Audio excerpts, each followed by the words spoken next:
Hey everyone, how are y'all? Truthful Soul, thank you so much for that super sticker. That was very nice of you. Hey Laughing Stock, obsessed for Disneyland, how are you? Wait, little baby, how are you doing? Hey Sally Mae, how are you?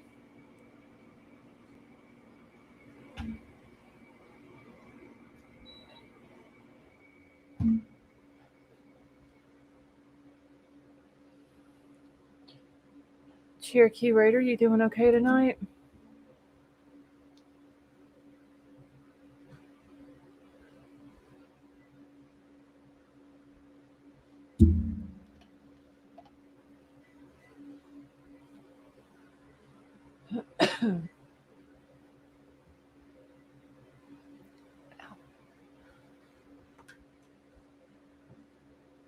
Okay, I'm trying to get situated here, y'all.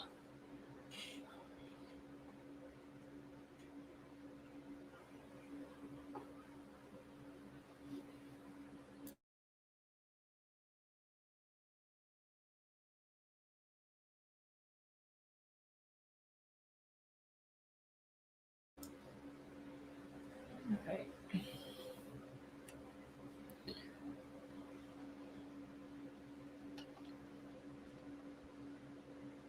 Okay. Dang, Nightbot was on time tonight.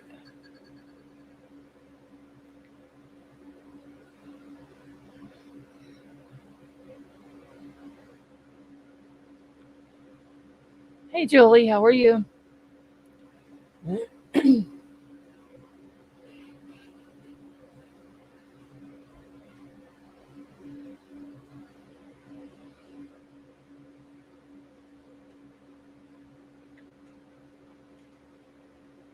Okay. Alright, I'm trying to get my stuff situated. I'm completely running late tonight. Hey Freya, how are you tonight?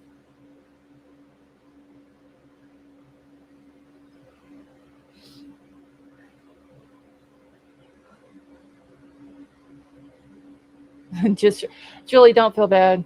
I'm like super tired and I still got to get up early in the morning. Wait, little baby, did you get my message in Twitter a minute ago?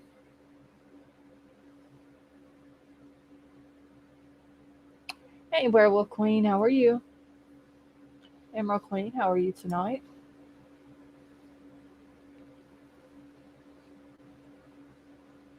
Freya, where are you at?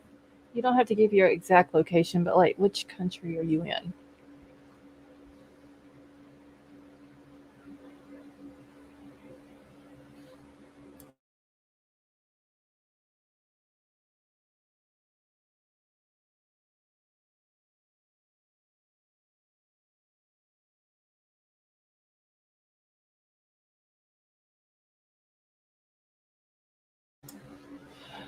Hey Brad, how are you? Oh, okay, Freya, you're in Australia? That is so awesome. We have a lot of people from Australia that come in here.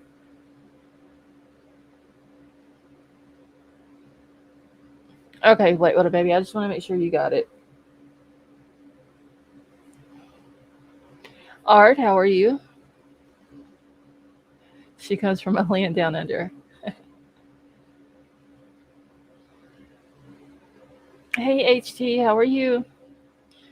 Y'all, somebody has been messing with my monitor and they have moved it and it is not in its correct spot or something here.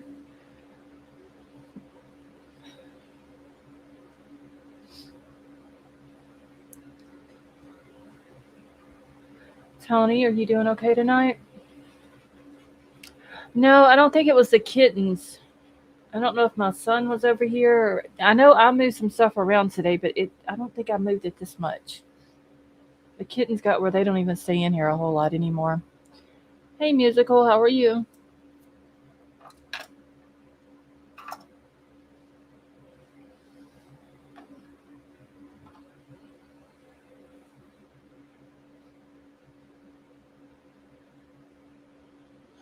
Trying to shake your stalker. Cherokee Raider, you doing all right tonight? HG, you're very welcome.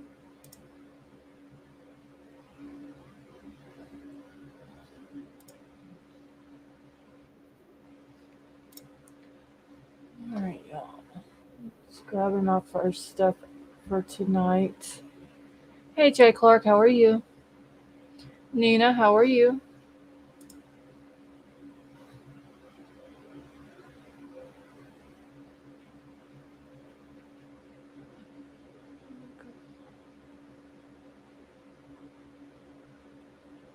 Peaches and Cream, are you doing okay tonight?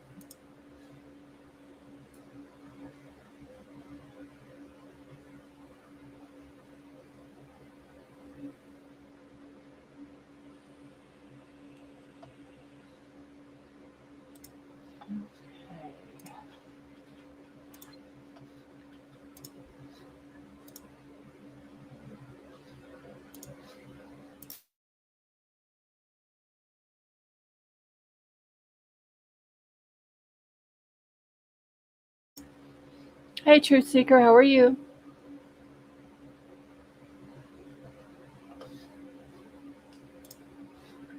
All right, I'm just trying to get my stuff up here. Did anybody watch the interview with Mr. Gonzalez? Okay, White Widow Baby, go ahead. He did an interview yesterday, basically talking about the indictment and all that.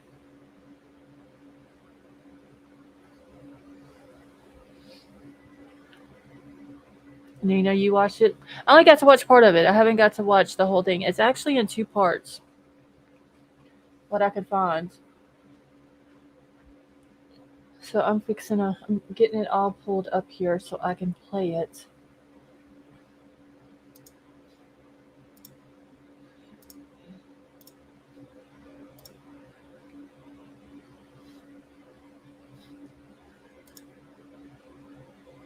It's gonna take me just a second, y'all.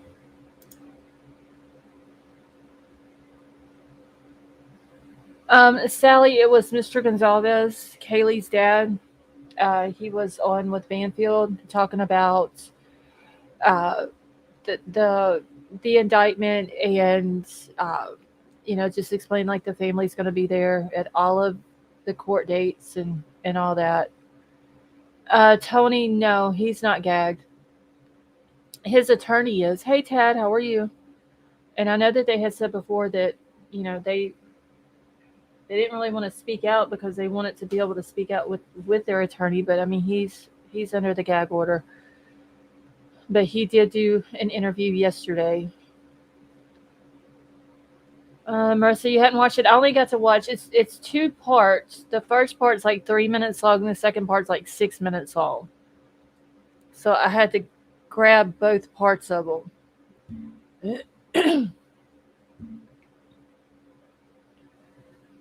Okay, let me get it pulled up here. Ted, you doing good tonight?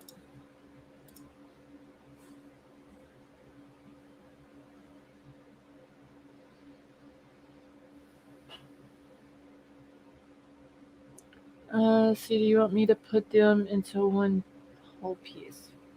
Hey, Ray. Um, that should be fine the way I got them. White Widow Baby. I don't know why they broke it up into 2,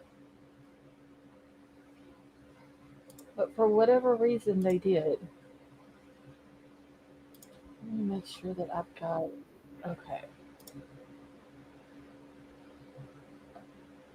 All right, so let me go ahead and play this one.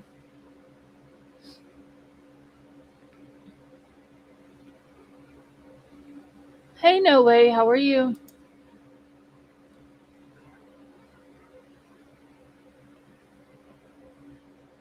Thank you, Emerald Queen. I had the other one, the other pink one with the little designs or whatever on it. I'd had it for a while, so I decided to change it up. I need to find some more backgrounds though. Okay, so we're gonna go ahead. Thank you, Jolie. Thank you, Laughing Stock. I'm going to have to find some more, though, to put up here. All right, so I'm going to go ahead and start this one. Like I said, this one's only almost 3 minutes long. And then once this one's done, we can talk about it, or I can just move on to the next one, and then we can talk about it after that. Pink glitter nail polish like this today looks like the background. Marissa, that would have been pretty. All right, here we go, y'all. First and foremost, can I just check in with you and ask how you're holding up? There's been progress, and that always helps. I feel like we have a mission, we have a job to do, we have things that have to happen, and when I see those things happening, that helps me understand that we're going in the right direction, and that's always better than just sitting and waiting for who knows what's going to happen. So when the official news dropped that the grand jury had convened, the process had completed, the indictment was coming down, what was your reaction? They had let us know beforehand that this process was in action and it was going to possibly happen. They kind of put it in a vague circumstance saying it could be this case, but we knew. I have a legal counsel. I talked to my legal counsel. He said, yes, it's definitely this case. So we knew that this is a possibility. So we just sat back, hoped that everybody was going to remain quiet and it wouldn't leak, because the last thing we wanted was any of the families to be accused of that. So then we kept our mouth shut and we just waited for it to happen. And then they told us, yeah, it's over. It's done. Well, we had been making big plans, as a network, decamping to Idaho for the June 26th hearing. It was my understanding there was going to be a solid 3 to 5 days, like a mini trial, and we would have learned a lot of information. I wanted to get your take, however, on the fact that we will not get that opportunity to learn some of these mysterious holes in this case. Is it troublesome to you? Is it bothersome to you? Or are you just happy that the process is continuing regardless of what kind of indictment we got? No, I'm just like everyone else. I want to know exactly what's going on. I want to see all the evidence. I don't like the secretivity, like the hiding of it. But I understand why they did it. There's people who are witnesses and they need to be protected, and they don't need to be dragged through every obstacle that this process goes through. And it was a wise decision to go this path. So all the information will come out, but it doesn't have to come out in multiple times in multiple ways. And we don't have to make them go through this exercise more than needed. Thank you for watching. Go to newsnationnow.com to find NewsNation on your television.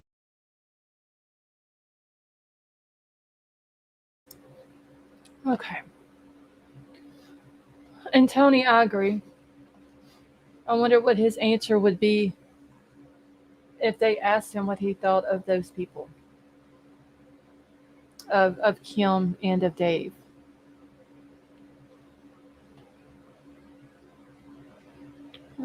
See him taking Steve's Hulk Hogan stash.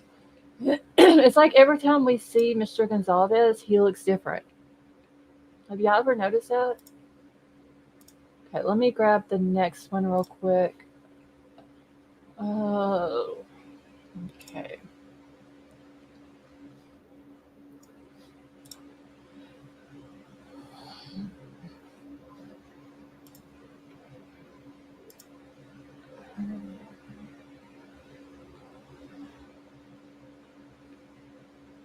Okay, let me grab this one now.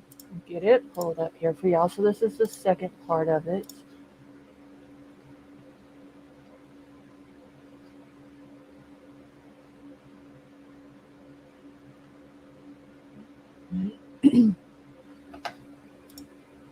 Okay. All right, so this is the one that's like 6 minutes long. And so this is the part I haven't got to hear yet. I'm curious to see what all he's got to say. Hey, Loaded Hot, how are you? See, I thought it was Xana's dad at first. Actually, I haven't heard since he spoke way back, I haven't heard Xana's dad say anything else. I've heard Ethan's parents talk. They did an interview, like, I don't know, like a couple weeks ago, maybe a month or so ago, when they were at the tulip farm, and they were helping sell the bouquets and stuff like that. But that was the last time I heard them speak either. Really haven't heard nothing out of Maddie's mom, and I think her dad spoke several months ago too.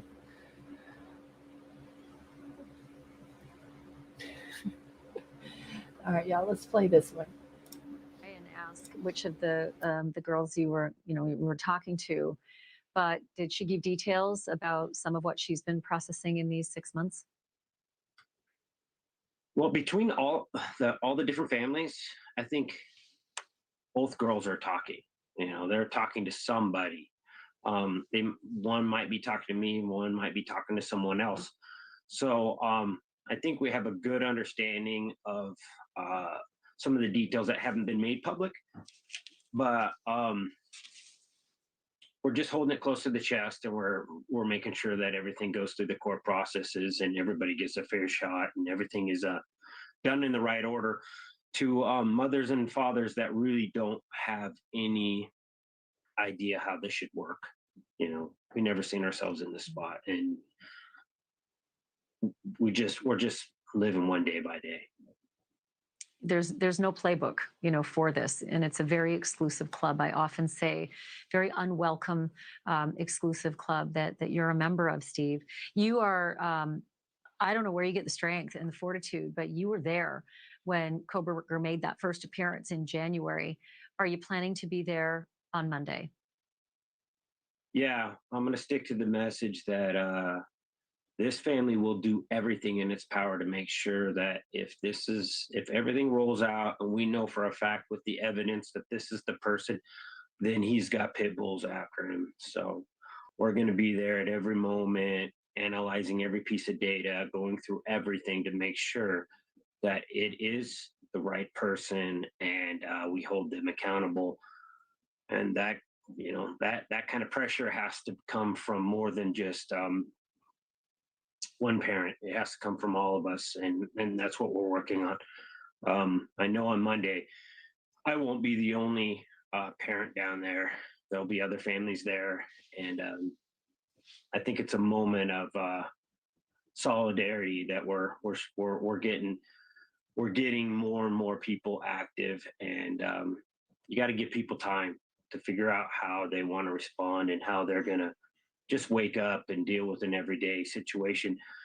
But they're all starting to get their power and their strength, and they're all ready to go to court. And I think that courtroom's going to get more and more crowded. Do you mind me asking if you know what other parents are planning to be there Monday? I don't want to put them on the hook in case they wake up that morning and they don't feel like going. But I know of 2 other families that are planning on being there. We're organizing even the path that we get down there together. So anything can happen, and everyone has the ability to decide to change their mind. But I'll be there. I won't be changing my mind, and we'll have at least 9 seats of us there. And I hope that some of the other families feel that the more uncomfortable we can make this room, and the more that we can represent each person that was robbed of their lives, the best we can do. I mean, it's not going to fix the situation, but there should be some accountability when you take people that are special. We've been showing some of the pictures of the scene of the crime, which will be featured heavily in this trial. I know the university was going to keep you updated as to the plans to demolish 1122 King Road. They said it would happen during the semester. Now the semester is over. Have they kept their word at the university and kept you informed about the plan for the demolition? And as well as that, have all the parents been able to pick up their kids' belongings for the final time? We have not been able to pick those things up, which we would understand that might be very close to the moment that it's down, that it's going to be torn down. Like maybe equipment's moving in. So we've pushed back a little bit just because different parents have seen different court cases and have tried to get themselves, self-educated on what we're going to go through. And they found cases where important evidence had been discovered, and they went back to the crime scene and actually it clarified things for different jury members. I don't know the exact story, but I just know that that's a reality that has been spoken to me. So we pushed back and said, hey, let's wait on this until at least everybody's on the same page, including the defendant. I want the defendant to be able to say, there's nothing in that house that's important to us. I want the truth. We want the right person. So we have every motion to sit back and say, hey, we can slow this down. We don't have to rush anything. I understand it's a little difficult for the community, but we all have to come together, and we have to do what's right for these young adults that were put in this situation, and we're the only voices that they have. So we've asked to slow that down, and they've respected that. Steve Gonzalez, it's good to see you again and talk to you again. I can't thank you enough for volunteering to be on this program with us. And I know that a lot of the people who are watching right now, if you can feel it, they're sending their love to you just like we are as well. And to Christy and the kids as well. Our best to you. Thank you. Thank you for watching. Go.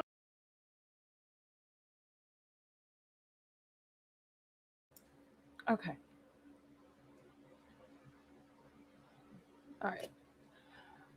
I thought they had already gotten all the kids' stuff, but apparently they haven't. Thank you, Emerald Queen.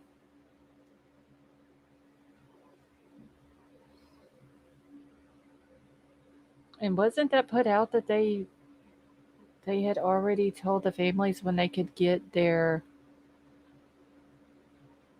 kids' personal belongings?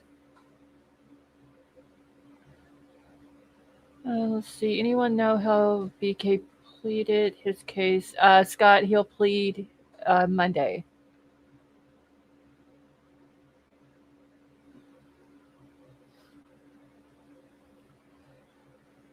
So I think he's going to plead not guilty, honestly. I know yesterday whenever I did the poll, more people thought that he was going to plead guilty than thought that he would plead guilty. Hey, Vapor, how are you? Jen, how are you?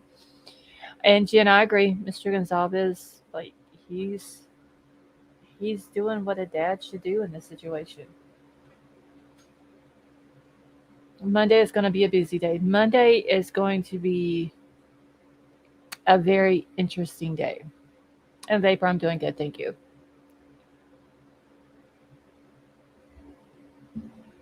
Which means I'm going to have to get up early Monday, y'all. I'm not going to get to sleep all day. See, what concerns me is if BK exercises his right to a speedy trial, it's my understanding that it has to take place within 6 months. That's what I understand too, Gregory. And I do need to make a correction on something. Hey, Justin, how are you? I had somebody was on panel last night. I don't remember if it was Tony Britt or one of y'all that was up here, and had said something about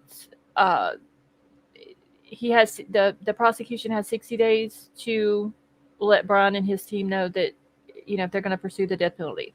I had read somewhere that it was 30 days. I went back and looked today.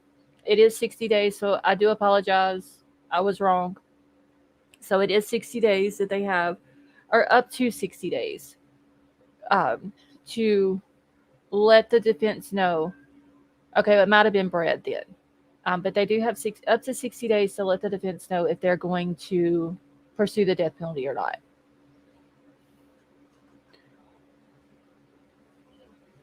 So I think they are. Put a 1 in the chat if y'all think that the defense, or I'm sorry, not the defense, but the prosecution is going to go for the death penalty or not. Just if y'all think they are, put a 1 in the chat. I hope they do. If they do prove that he is guilty of this, I think they should. See, I thought that they had told the family. Gregory, I remember seeing it somewhere that they had 30 days because I remember whenever they had the prelim scheduled for June the 26th, I was like, well, they only have 30 days. By July the 26th, they would have to let him know. Yes, just on. They did bring the firing squad back, but it's only a thing where if they are not able to get the chemicals for the lethal injection, then they would move to the firing squad. See, I think some of the families were against it. Does it play a role in the decision? Um, I'm pretty sure there are some prosecutors out there that will talk to the families about it and ask them their opinions on it. Hey, Roger, how are you? Um,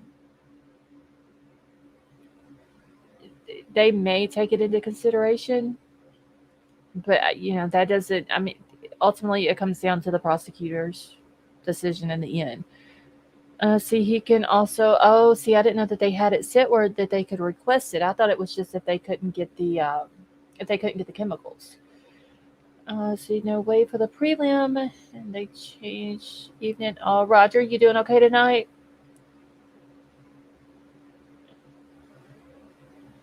All right, and White Widow Baby, if you need me to slow down the chat at any time, just let me know. Because Troll is, I don't know where Troll is. I think he's in the kitchen right now. But if I need to get him to come in too, I can. Roger, you're very welcome. All right. So there was one other thing that I wanted to ask. Why not use fentanyl for lethal injection, cheap and readily available? Ray, a lot of people have asked that. Um, I don't know why. I know that the chemicals that they use, there's, I believe, three um, that they use.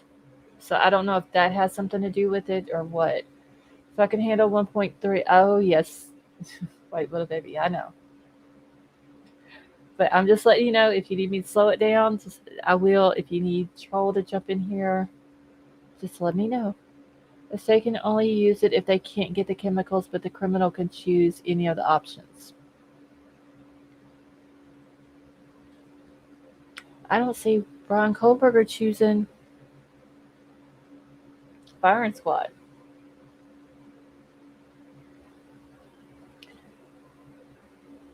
See, does anybody know when the last death by firing squad was?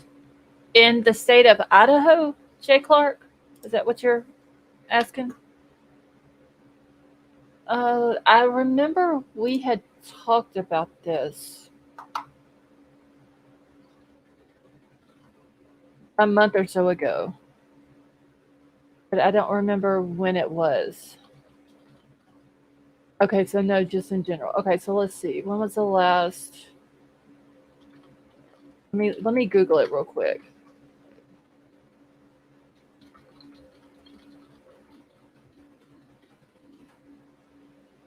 Let's see. Utah 2012. Okay, so Ronnie Lee Gardner 49. Okay, this one says here's this Ronnie Lee Gardner was the last person to be executed by firing squad in 2010. South Carolina last carried out an execution in 2011. Okay, no, that one was for lethal injection, though.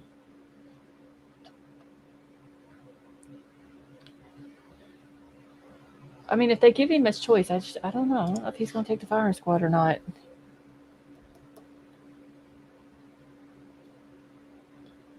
China does firing squads only. Okay, I've heard that here in Idaho there is a shortage of chemicals. Cherokee Raider, they seem to be having a problem with getting the chemicals. I know that there was another guy that they were supposed to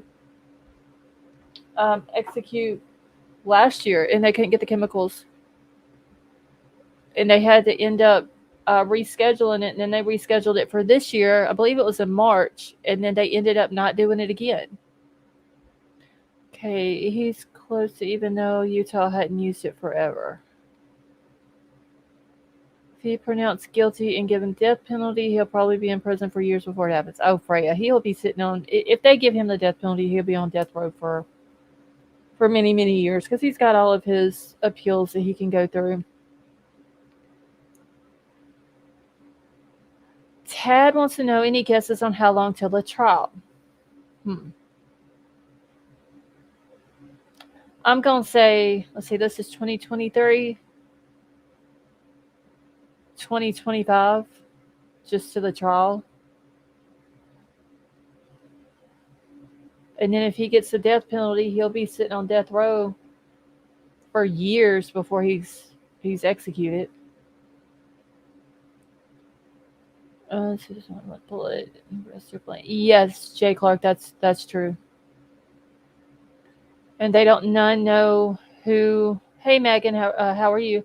They don't none know which one has the live round. They don't tell them that. They just, I guess, basically just hand them a weapon, and they go do what they're supposed to do. See, depends on if he waives his right to a speedy trial.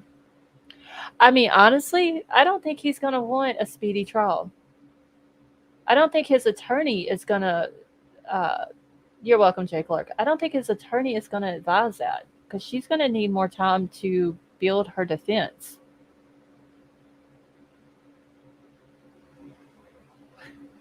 Tad, I had my whole countdown on my calendar to the prelim, and now it's just out the window.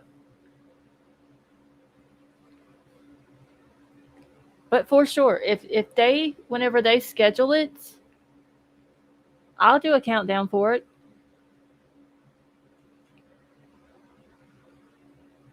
Unless it's like 3 or 4 years, and I'm not going to have the calendars to do it. But I'll for sure do one somehow. So do you think that she will write him love letter? Wait, who are we? Because y'all know that Bryan's been getting love letters in jail. He's getting them with hearts and stars drawn on them, and he's getting colored envelopes, almost like these women who are sending them to him is like in 4th grade again. But she has the best attorney ever. Yeah, I mean, I still don't think that they're going to advise him to go with a speedy trial. I really don't. Stipulated schedule it Monday. Tad, I saw something. Hold on, let me go to my screenshots. Seems like I seen something somewhere where they said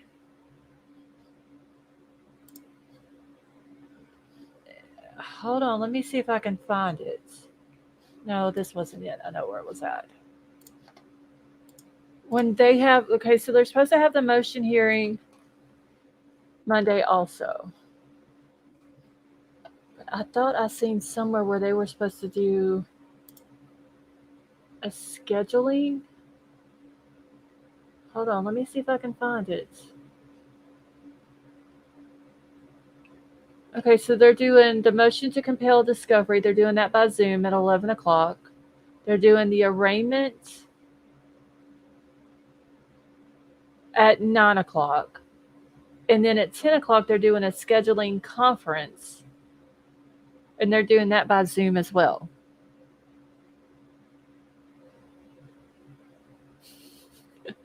Wait, little baby. CJB says that Bryan will probably write a book to tell his side of the story. He can write a book, but he can't make any money off of it. Hold on, let me pull this up real quick so I can show y'all this.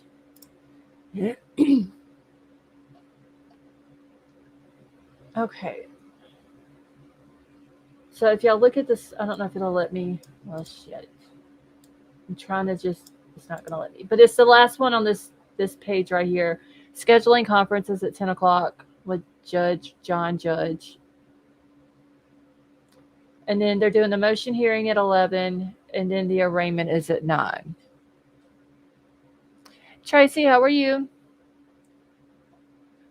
Think the courts want this thing over with as soon as possible to prevent the jury from being tainted.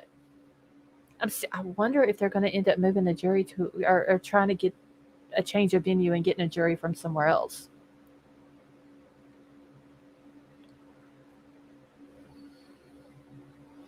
Rum Runner, how are you? So that's everything that's going to be going on Monday. Now, the motion hearing and the scheduling conference are both done by Zoom. They had set it to where the motion hearing was supposed to be, we could live stream it. That was, I believe, with Megan Marshall, though. This is with the different judge, the district judge.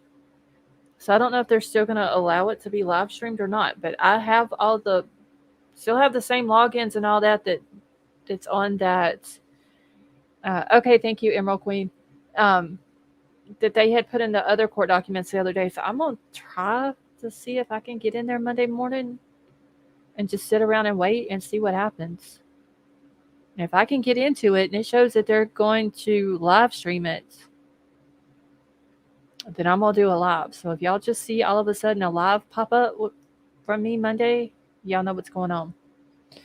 See, can you imagine the book someone could write about all the characters we uncovered in Moscow? The title, Idaho for a state that is known for potatoes. We sure dug up a lot of nuts. I just know it's like somebody else just said in chat. It's going to be crazy Monday, but it's going to be super busy Monday. All kinds of stuff is going to be coming out. They're supposed to be getting a protective order on, I forgot what that was, that they said. That one had something to do with the DNA, I believe. So I figured that would have been coming out as well. Yes, White Widow Baby, I'm going to have to do it. I think I'm only an hour ahead of them. Let's see. Let me see what time zone they're in. Oh, damn, no, I'm 2 hours ahead of them. Okay, so they're doing it at 10 o'clock or 11 o'clock for the motion hearing, but the other one is at 10. That's going to be like 12 o'clock my time. Yeah, Vapor, I'm 2 hours ahead of them. Get in. Okay, so that would mean I would need to get in there at 10 o'clock my time. Wow. So I'm for sure going to have to get up early.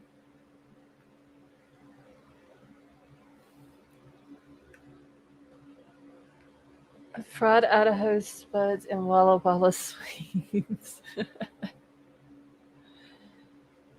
All right, y'all. Let's see what else I got. Let's get this saved in case anyone else needs me to play it later. And I do want to show this real quick before I forget. Maddie's family. I'll be your alarm. I will call you. I mean, that's fine. White Widow Baby, I'll have an alarm set. I'll probably get up about 8 that morning. Hey, the Richard, how are you? But yeah, if you want to call me just to make sure I'm awake, that's fine. Anyway, so we know that May the 25th is Maddie's birthday. And her family has actually made a website. And I will drop the website into the chat if anybody wants to go check it out. But this article here is telling a little bit about what they're doing for her birthday. And it says the Mogan family asks community to do random acts of kindness on Maddie Mayday on May the 25th to honor the slain U of I student. Let's see. If I see a live stream pop up Monday, stop the pressers, drop everything. We're watching Lost. Yeah, because it's not very often I go live during the day unless it's super, super important. Hey, Pickle Me Elmo, how are you? Gregory. Just know, Gregory, if we hear that, don't be surprised.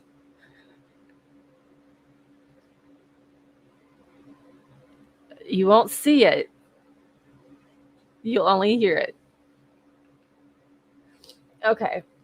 So after Maddie Mae Mogan was killed along with 3 other University of Idaho students last fall, her family struggled in the midst of such dark and heavy circumstances to find a way to remember the joy that she brought to them. So Mogan's aunt, Katie, and her sister wanted to commemorate Mogan's joyful spirit on her birthday, May the 25th, and their friends also wanted to join in. So Maddie Mayday was born. So we were just trying to think of any positivity that could come out of this, which I'm pretty sure was probably hard. Probably a hard thing for them to try to do. Pickle me, Elmo. I'm doing good, thank you. To find any type of positivity that come out of this. So they said it was so simple. We're asking people to do random acts of kindness on her birthday. So the family created a website and hashtag Maddie Mayday for people to share their good deeds. They also created an Instagram at maddie.may.day for the occasion. So Blackshear has started her acts of kindness by bringing cookies to the local Pi Beta Phi chapter, the sorority in which Mogan was a member. And on the May Day website, like I said, I will drop the website in the chat. A family friend created gift tags, cards, and posters for the day so that people can attach them to a plate of cookies and share why they're going out of their way to make someone's day. And then it says, we're hoping that this becomes an annual movement and kind of sharing with the world all the amazing things that happened in Maddie's memory. So let me grab this real quick. I'm going to drop it in the chat. If anybody wants to go look at it, it's got a bunch of different stuff on it. They got a countdown, 6 more days. Musical. Yeah, he would spread gossip. That's what he would do. All right, so if y'all want to do that, I thought it was kind of cool that they were doing something for Maddie in honor of her and for her birthday, because the whole prelim was supposed to start that day and all that. May the 25th, Tad, is when it is. It's actually 6 days, 30 minutes, and 20 seconds. All right, so there's the website if y'all want to go check it out. I saw that today. I wanted to share that with everybody. If anybody, wanted to do, anything in Maddie's honor, or even in Kaylee and Ethan and Xana, for them or whatever, in honor of them. Tad, you're very welcome. Okay, let's see. I'm a former individual in the drug life. These babies did not deserve what happened. The Richard, I agree. Like, there is no reason that anybody could come up with that would justify them being murdered.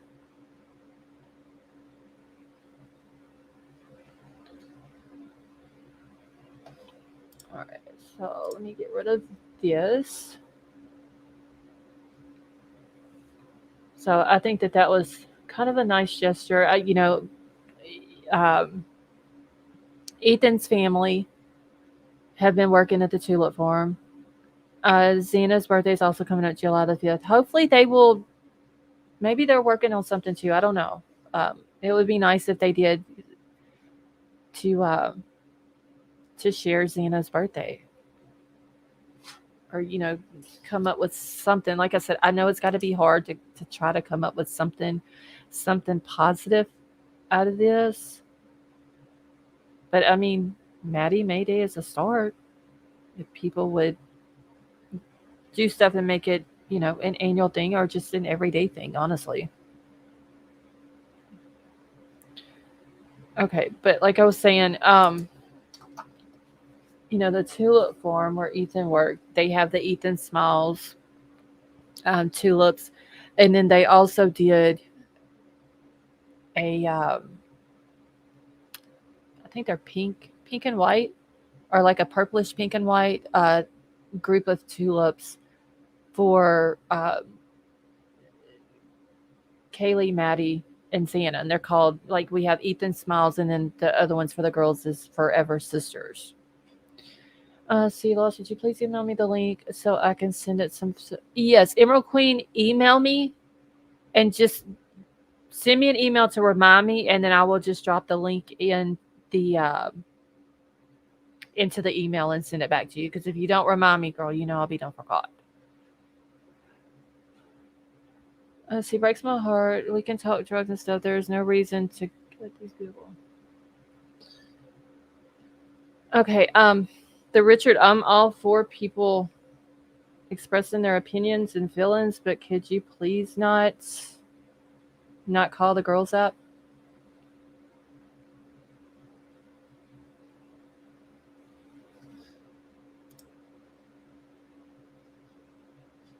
Give me just a second, y'all.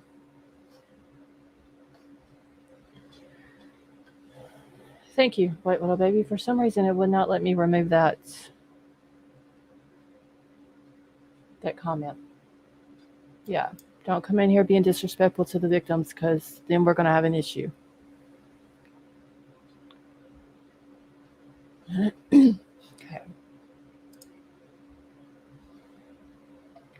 All right.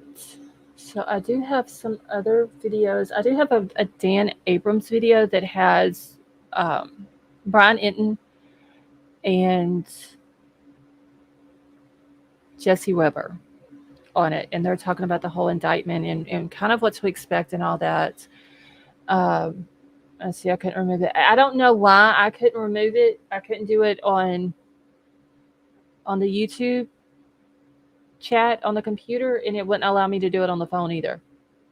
But I'm not gonna have people coming in here calling them stuff like that. I'm not gonna do it. Have a little bit of respect for females and for murder victims. Okay.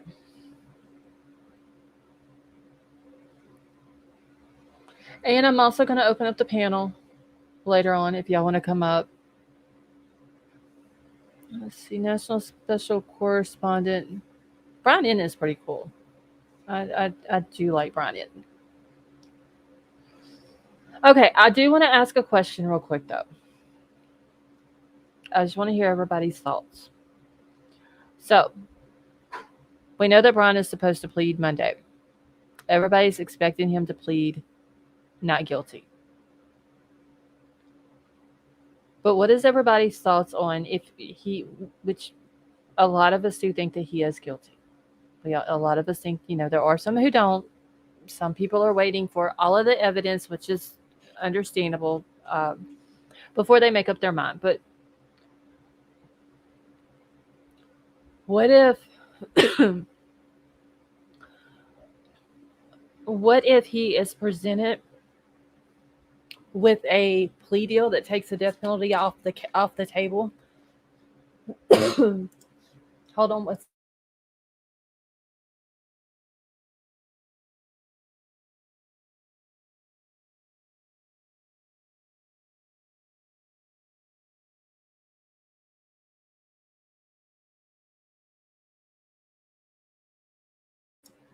shit? I had to sneeze, y'all. Sorry.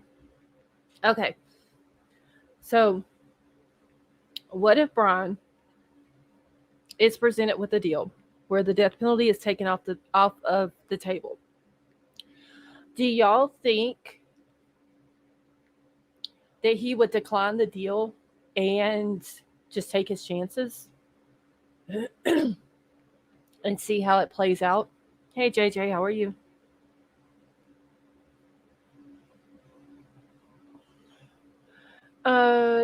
Tanya, yes. I can give me just 1 second, and I can, while I'm waiting on y'all to give me your opinions on that, let me grab that website. Okay.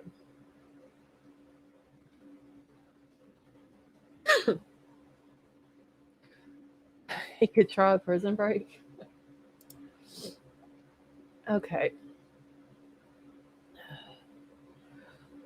Amber Alert for Napa, Idaho. Roger, did that just come out? Because I do remember seeing an Amber Alert that came out for Napa earlier, but I don't remember if it was Idaho or not.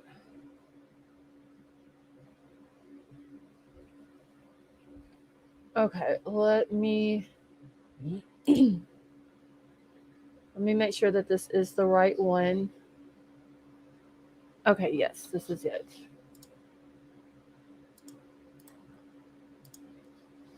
Okay, thank you, Emerald Queen. Okay, Tanya, there is the website for the tulip farm, and if you just go to where it says buy bulbs at the top, it'll show all of the bulbs,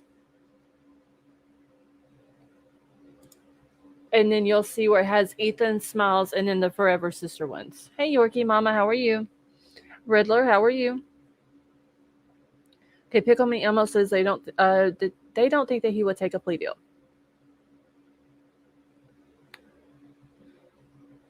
I'm sorry, I retracted the message and deleted it immediately in your chat. Those still played. I mean, zero disrespect. Okay, I mean, Richard, you're more than welcome to stay in chat, and you're more than welcome to give your opinions on stuff.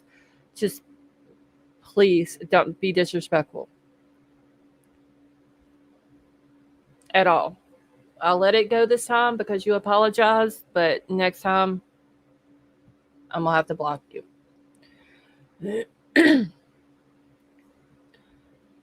See, Amber Alert was around 4:30 p.m. for Tyler out of Napa. Okay, so Cherokee, that might have been the one that I saw earlier. I know I shared one on Twitter for an Amber Alert, but I can't remember if that was it or not. And Tanya, you're very welcome. Okay, so Lori and CJ says if he's truly innocent, he will not take a plea deal. If he takes a plea deal, he is guilty, and I would be so mad because the Idaho 4 deserves justice. Right.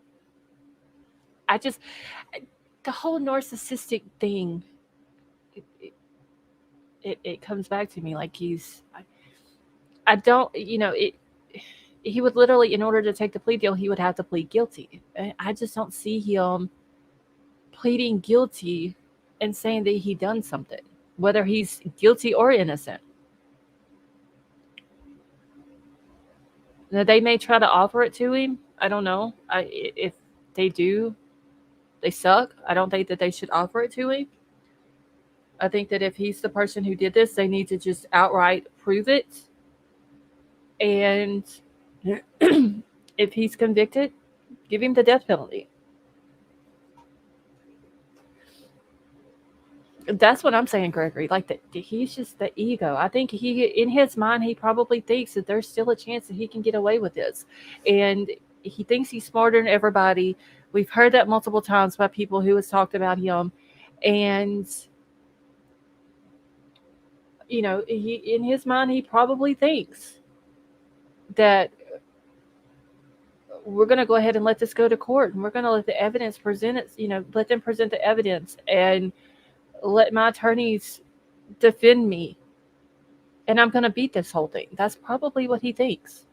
He still probably thinks he's smarter than the prosecution and all of the law enforcement that investigated this and all that.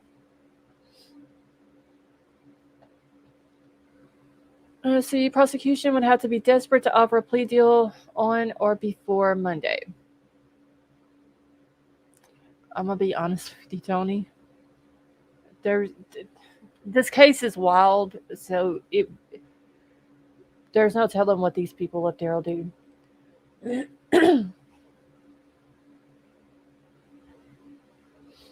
Tina Marie, how are you? He's another Letitia.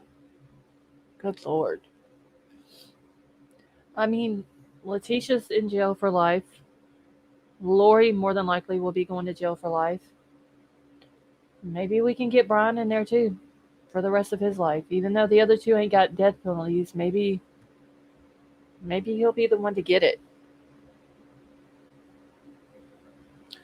Oh, wait, what is that with Yorkie Mama? Hold on. Dealing with my stepdad in the hospital and the death. Oh, Yorkie, Mama, I'm so sorry to hear that, honey.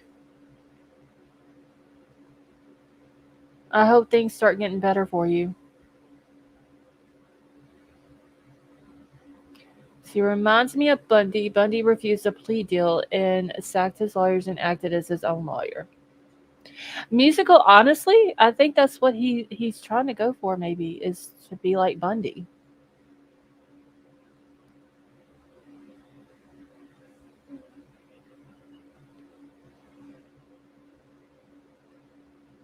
No, the Richard. I get that you want justice for him, but you calling him that is where I have an issue.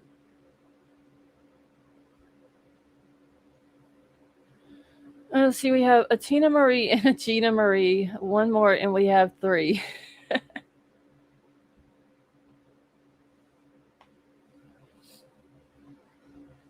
So Werewolf Queen says I need more information before I can decide whether or having the death penalty removed would be enough to overcome his insanely massive ego. Don't think that he'd plead guilty unless he's desperate. I don't know. I don't see him pleading guilty.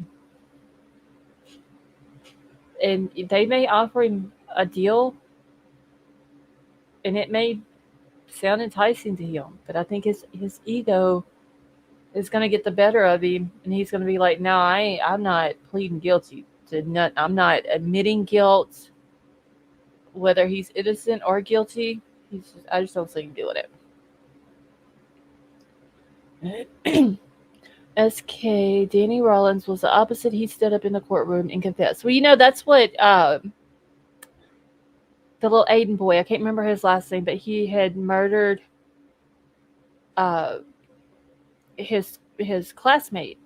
He stabbed her like 114 times, I believe it was, and he to begin with had, I think, pled not guilty, and then he came in and said he told his attorney, he's like, no, I want to go ahead and plead the day that they were going in for jury selection, and he pled guilty. And she came out, yeah, that's who it is, Aiden Fucci, and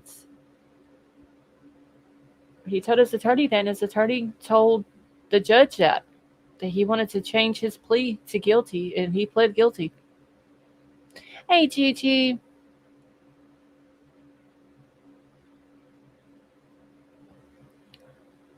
Glowbug, how are you?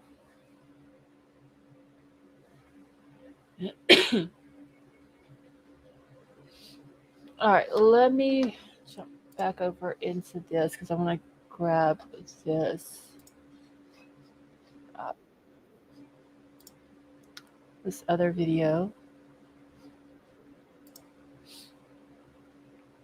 Let's see. I thought he would defend himself, but thinking about it, he may like the idea of having the girls working for him. Just him sitting beside two women, like somebody said last night, that is paying attention to him. He's probably getting off on it. Okay, hold on, Vapor. Let me go up. Okay, I see the one says getting diplomas. Let me find the one before that one.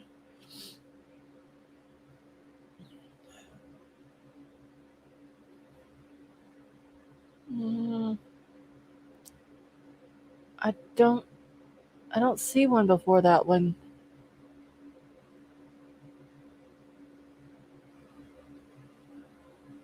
Unless I'm missing it. I see the one about getting the diplomas, but I don't see one above that one, Vapor. Let me go back down the chat and see if I'm missing it somewhere.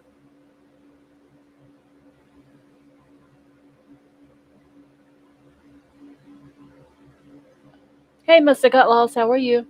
Glowbug, I'm doing good. Okay, Vapor, I don't see the other one. I don't know why it's not showing up unless it's just so far up in the chat that it doesn't. I see the only other one that I see is where you said about Xana's birthday being July the 5th. I don't see the other one.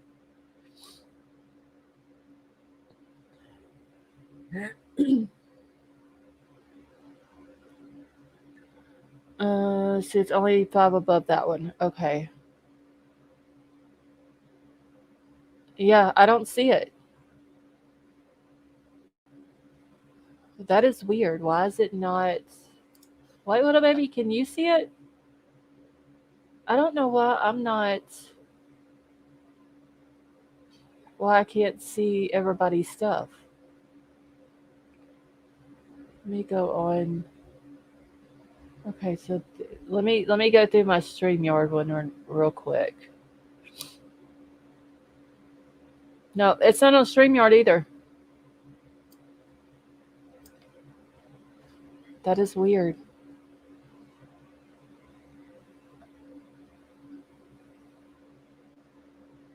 Dry, how are you? Let's see, he won't plead guilty. The detailed evidence request made and the response the state gave showed exactly what they aren't going to use. They better have DNA in the car. I'm curious to know what they found in the car.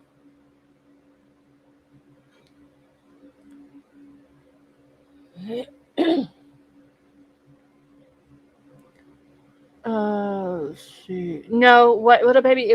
Vapor had left 2 comments.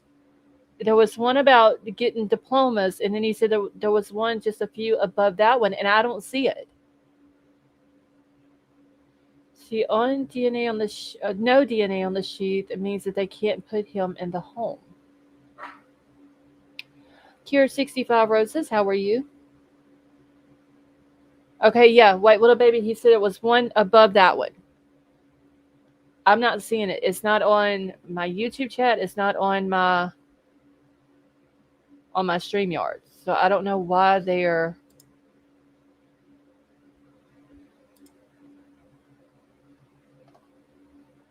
I don't know why it's deleting them. Hey Anthony, how are you? Okay, give me a second. In my chats they're on live chat. Okay, let me go on my phone and look because I don't understand why YouTube. No, it's not on my phone either.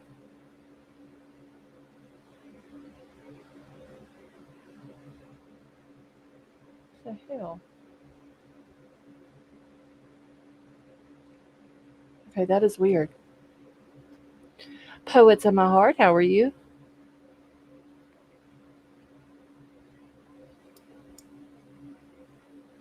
Let's see. One attorney gave a great breakdown as to why maybe he wants a grand jury. Okay, Tad's not seeing it either. I wonder why I can't see it. So what if it's not him? Who else could it be? Cure? That is a good answer, or a good question. I mean, I'm gonna be honest. I fully believe that they have the right person. I think that he did what he's being accused of doing. I still think that there was someone else that helped him. Hey, Tech Death, how are you? Let's see. So I hope that they have great evidence and not circumstantial. This wasted time, money, and has someone who may be innocent behind bars for a long time until court. Yeah, Vapor, go ahead with it.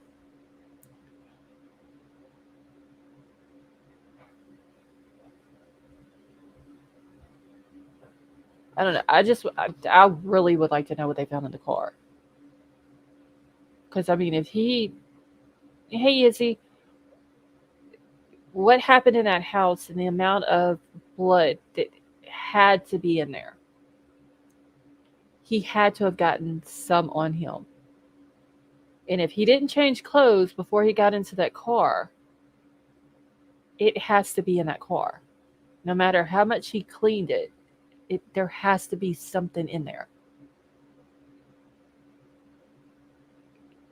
So maybe the state is selling until they found the right people. Sacrifice one for a while until they find the right people. I don't know. Must have got lost. Mine is on live chat. I seen his other ones, but I didn't see the one that he was talking about. That is so weird. Holy shit, I posted 3 times. Okay, so see, Vapor, were you asked if I was ready? I seen that one and then just this one where you said you posted it 3 times. And nothing's coming up.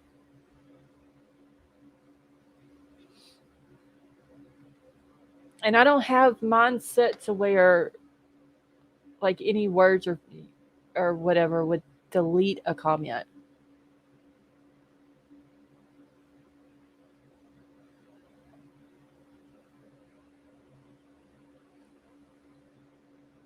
So you can't post links. Yeah, I don't know why his comments are not showing up. That is crazy. All right. Let's see here. Let me grab this next one. It's literally 2 below when I said, "Are you ready?" Yeah, I don't see it. I see musicals. Wait, hold on. Let me go up. I see Jay Clark right under yours. Then Dry Eye, Izzy, where she said hello. Gigi must have got lost, and then White Widow Baby. It's not on there.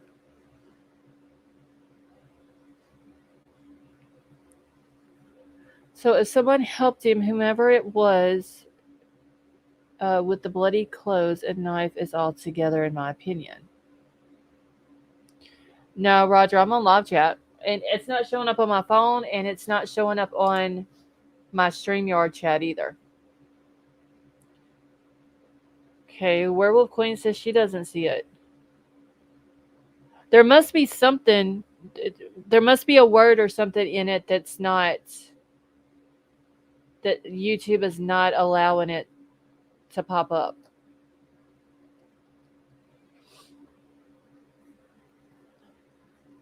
Izzy Vapor is posting comments, but we can't see it. Hey, sweet Melissa, how are you?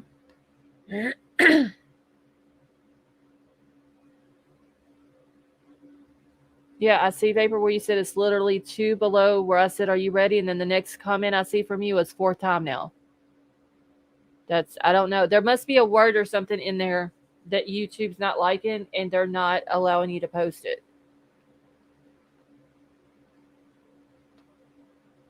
And I don't have any type of filters as far as like comments, words that are in comments. I don't have anything like that turned on mine. So it's got to be YouTube doing it.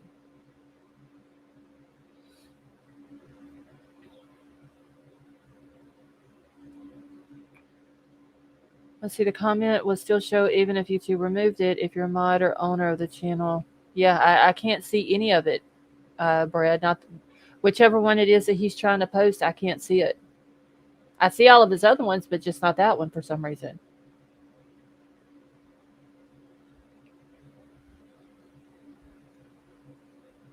That is crazy.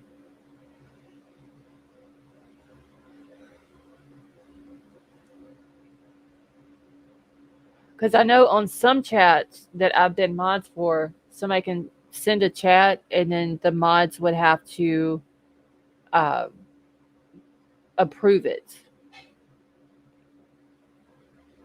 But that's if there's certain words in it.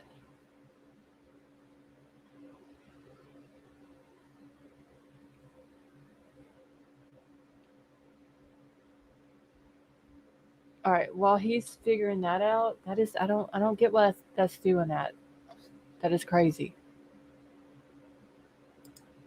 Let me get this pulled up real quick, y'all.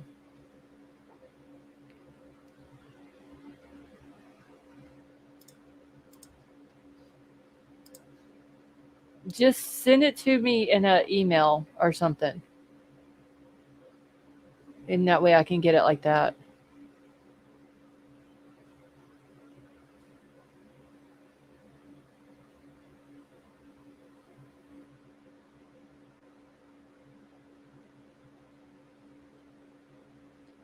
All right, y'all.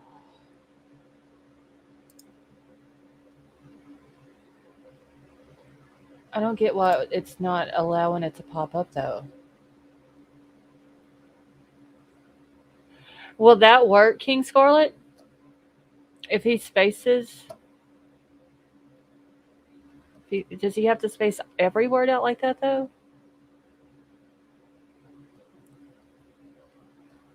See, plot twist. Okay, so BK is undercover for federal agents posing as a teacher's assistant to stop the drug ring. The Moscow thing happened, and now he's in jail on purpose so everyone feels safe while they work on this.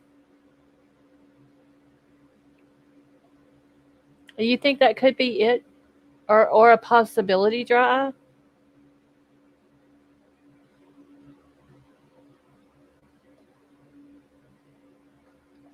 So he probably told his lawyers if others were involved, but we might never know unless they use that in trial. I mean, I'm curious if he's told his lawyers everything. It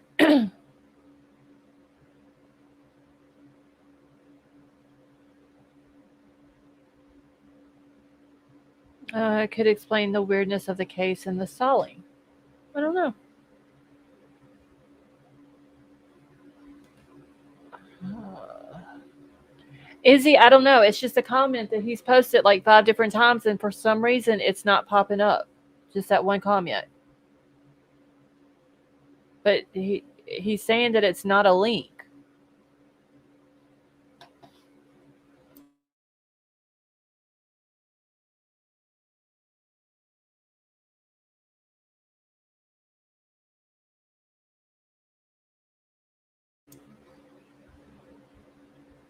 Let's see. There's got to be a word in there. Gina Marie. I don't know. There's got to be a word in there or something that YouTube is not liking. But even then, they should allow a mod to approve the comment. Okay, so think about it. If they flew him, put a helmet on him, see new scrubs, no cuff, no shackles, gag order. I'm not done yet. Okay, go ahead, P Fox. I'll wait for your next one. Okay. While P Fox is finishing up her comments, let me see what Vapor said. Okay, so I posted the videos of the families getting the diplomas in our Facebook chat group. Okay, so I don't know why that's not showing up because that's nothing. That's nothing. There's nothing wrong with that. That is so weird, though. Why it's Tad? He was just letting me know that he posted the videos of Kaylee's family and Maddie's family getting their diplomas. Because I did see Maddie's, but I never got to see Kaylee's. But he said that he posted it in our Facebook group. So if y'all want to watch that after I get done with this video, then I can jump over to our Facebook group and I can play it for y'all.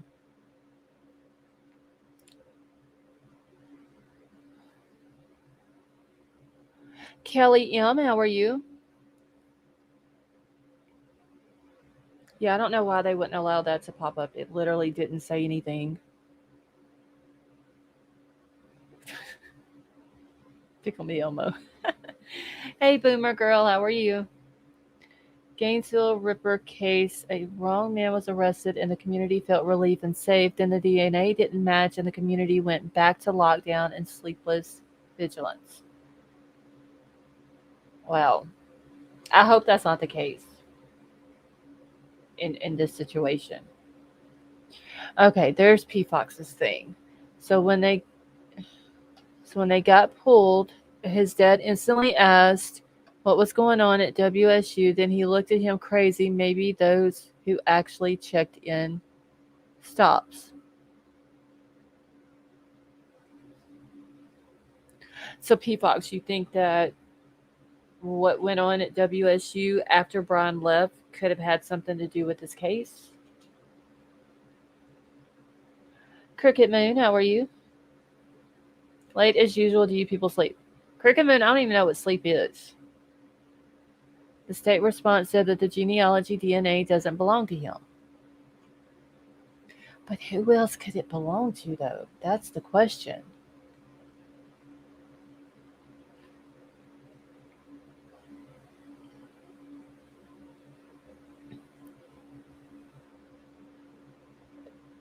And then there's this whole debate of him saying when he got arrested in Pennsylvania, like, was anybody else arrested? So was he asking that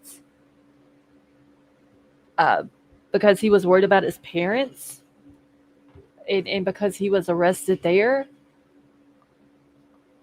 Or was he asking that because someone else is involved and he was wondering if they ratted him out?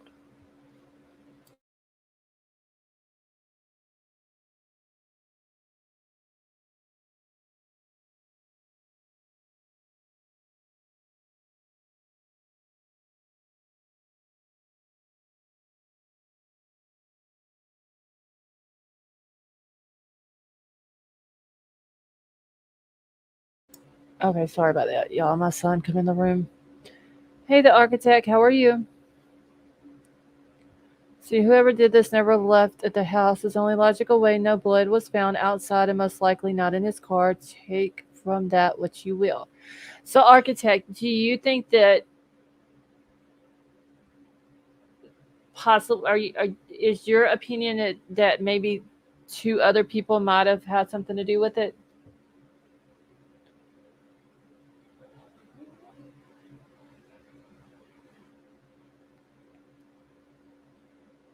Okay, let me. I got to go back and find your comments, P Fox. All right, so I wonder if it got so much new coverage that they had to put a face to it. Said the trash belongs to the suspect's father, not Bryan's father. Hey, Prosser Gang, how are you? Go back as a head agent since he was part of it. Okay.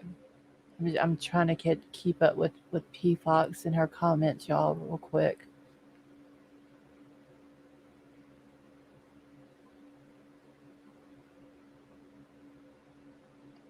Okay. All right.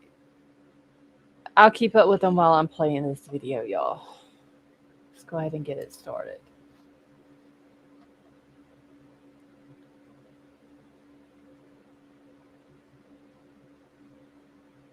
New development tonight in the case against Bryan Kohberger, the man accused of the murders of 4 University of Idaho students last year. There will now be no preliminary hearing in June, as had been scheduled. He has now been indicted by a grand jury in Leta County, Idaho. The case now goes straight to court in Moscow, Idaho. This is a big advantage for prosecutors and can only be seen as a setback for the defense, who wanted to question and cross-examine witnesses. In December, Kohberger was arrested in connection with the deaths of 20-year-old Ethan Chapin, 21-year-old Madison Mogen, 21-year-old Kaylee Gonzalez, and 20-year-old Xana Kernodle. Kohberger remains in prison without bond. Today's indictment means the 28-year-old will not have a chance to challenge the evidence at a preliminary hearing. It also means the 2 surviving housemates who did not want to testify at this point will not have to testify. And prosecutors get to keep more of their evidence under wraps until the trial. Last month, a judge rejected a request for surviving roommate Bethany Funk to have to be in attendance for the suspect's preliminary hearing, but an agreement was reached where she would meet with Kohberger's attorneys in her home state of Nevada. A new arraignment has now been scheduled for Monday. Kohberger is going to appear before a judge, enter pleas to the 5 charges. Joining me now, Jesse Weber, attorney and host of the Law and Crime Network, and NewsNation legal contributor, has been following the case closely, and of course, Bryan Enton, our senior national correspondent, who has been all over this story from the start. Bryan, let me start with you. Were people surprised about this development? Family members, others who are close to the case? I don't think it was a big surprise, Dan. There was this thought for a while that this may have been happening behind the scenes and just no one knew about it. Word started to trickle out last night. They actually signed the true bill yesterday, the grand jury. So it started to get around last night. Now, no preliminary hearing. I think that's a bit of a relief for some of the family members. I think some of them also feel good knowing that the evidence did stand up and that the grand jury thought there was enough for things to move forward. Now, Jesse, Kohberger had waived his right to a speedy trial. Previously. That means that there's time. They could take their time. And instead of taking their time to prepare for the preliminary hearing, prosecutors went and got a grand jury. Do you think if he hadn't waived, that it could have forced prosecutors to have a preliminary hearing earlier? Possibly, because what does this do now, right? We don't know exactly what was presented to the grand jury. We don't know how much evidence they actually have. And of course, if this went to a preliminary hearing, Kohberger's defense teams would have an opportunity to cross-examine the prosecution's witnesses. They could present their own witnesses, and any deficits you see in the prosecution's case would be exposed and be made public for all to see.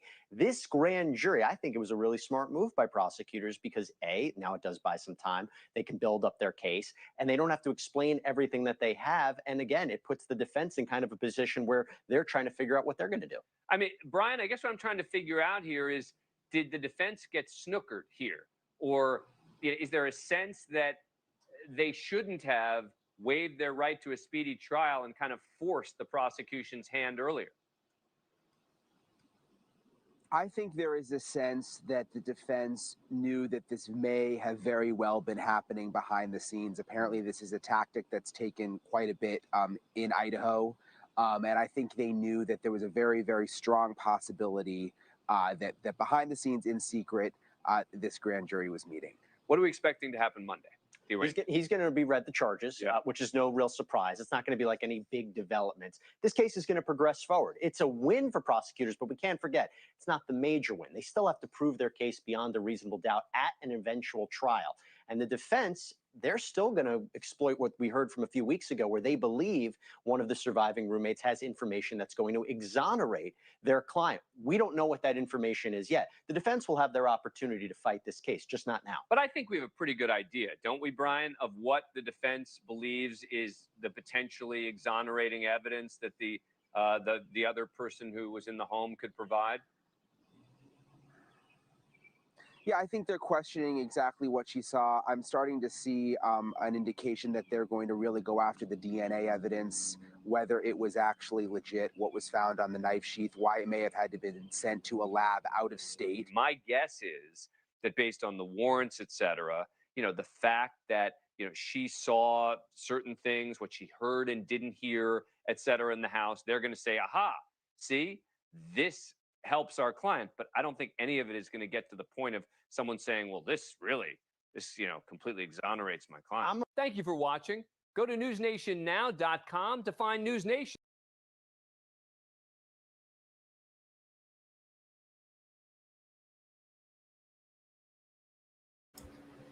Okay.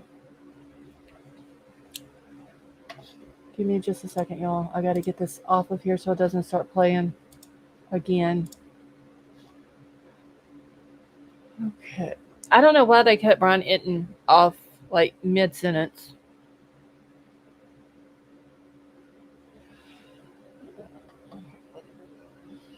I mean, eventually, if this goes to court, we'll get to hear all the evidence at that time, hopefully.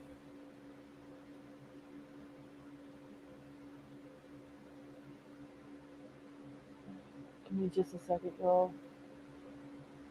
So much stuff popping up on my phone for some reason. Let's see.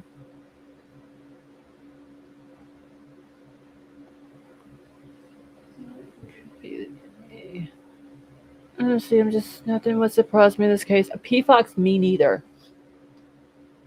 Literally, nothing's going to surprise me.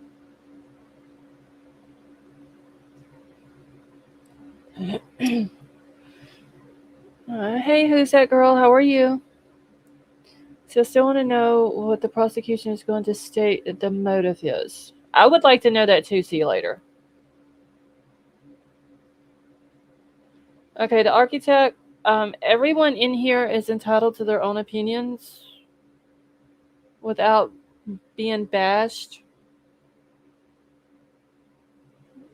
And it's just better to agree to disagree than to try to argue with people in the chat.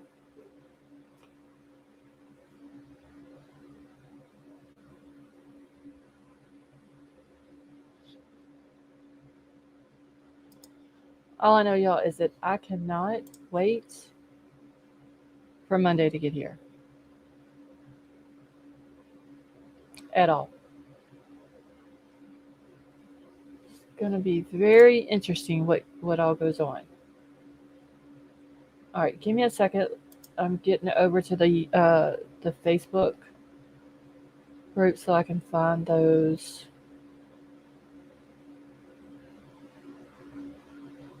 Let's see.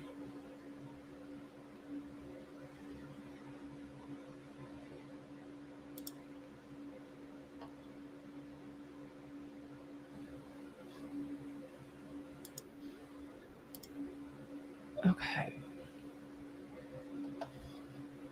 See, I'm not saying I believe it, y'all. I'm just saying it wouldn't surprise me. Yeah, P Fox, I agree. Nothing in this case, anything that comes up or whatever, it's anything crazy. It's not going to surprise me, honestly.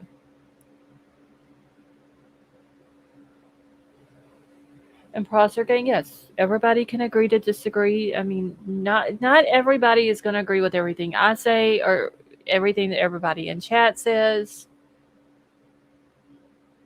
You know, everybody here is entitled to their own opinions. Cricket means Monday will either be a bombshell or a yawn.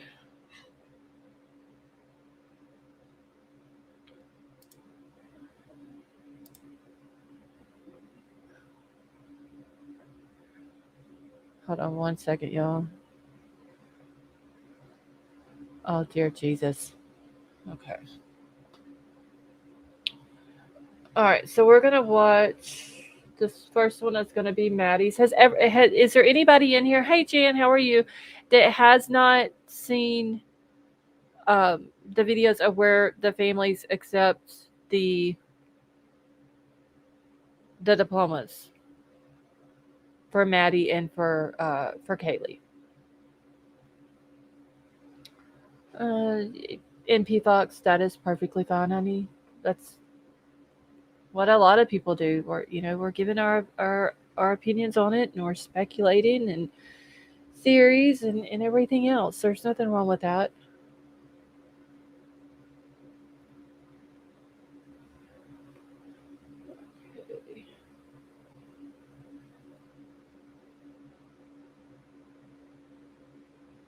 Hey, Crime Crazy, how are you? All right. Let me pull this up real quick. Oh, shoot, that's the wrong thing.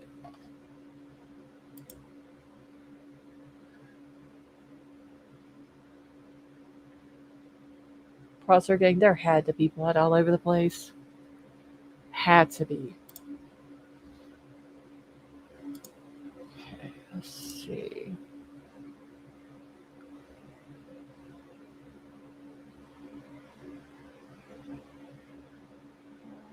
Okay.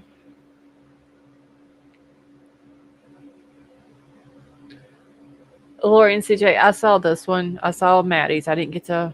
Hey, Dub, how are you? I didn't get to watch Kaylee's though, but yeah, it's very sad, y'all. I I will tell y'all that. So you've been warned. If y'all need tissue or anything else, grab it now. All right, so let's go ahead and watch this one. Present a Bachelor of Science in Business degree to the family of Madison May Mogan.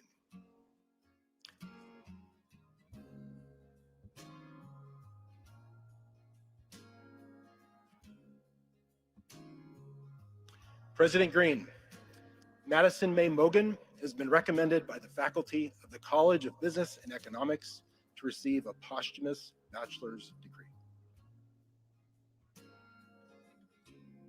By the virtue of the authority vested in me by the Board of Regents of the University of Idaho, I hereby confer upon Madison May Mogan posthumous degree earned, in testimony whereof her family will receive the diploma of the University of Idaho.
Madison's family will always be members of the Vandal family. So thank you for joining us today to celebrate her academic achievements and contributions to the University of Idaho.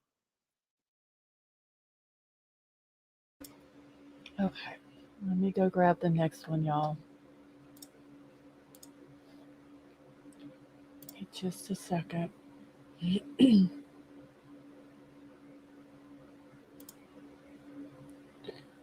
All right.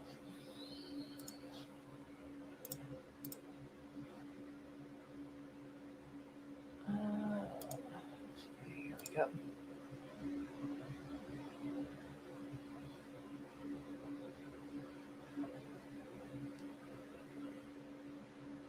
Okay. Degree in General Studies to the family of Kaylee Jade Gonzalez.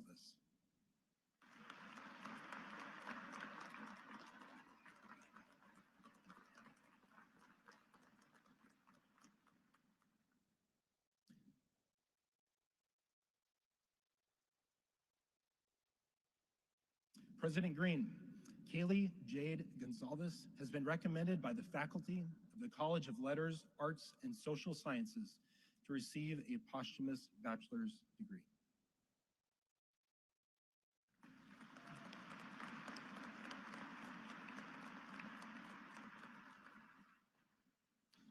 By the virtue of the authority vested in me by the Board of Regents of the University of Idaho, I hereby confer upon Kaylee J. Gonzalez the posthumous degree earned, in testimony whereof her family will receive the diploma of the University of Idaho.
Okay, y'all. Super sad that they wasn't there to accept their own diplomas. Let's see. Well, Vivian, we're very happy that you were able to join us tonight.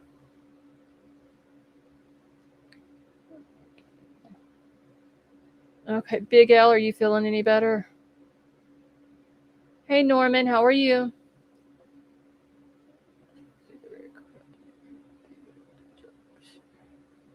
Okay, Riddler, have a good night. There's one more?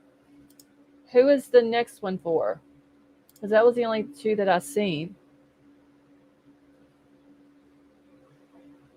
Hold on, let me go back to it.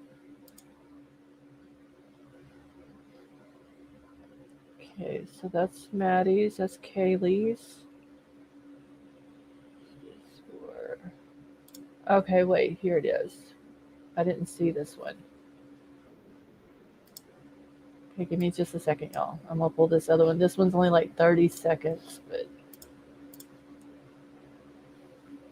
Rosie, how are you?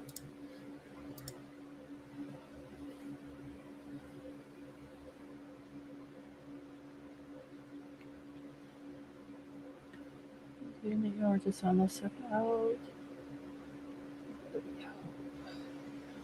Okay. All right, here we go.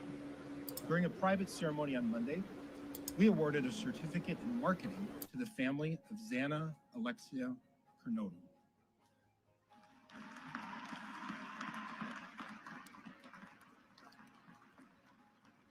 A certificate in recreation, sport, and tourism management will be delivered to the family of Ethan James Chapin in the coming weeks.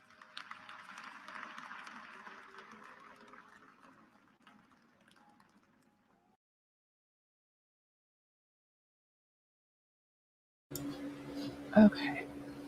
All right, and that was all of them, right? Yeah. Okay, I don't see any more.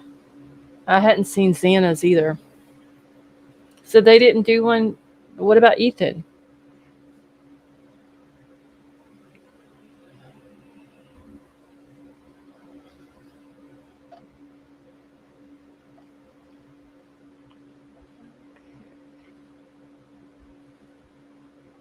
They should have did one just like a video just for him as well. Hold on. Hey Nana, how are you?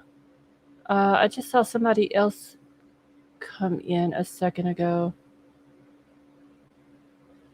Okay. Let's see.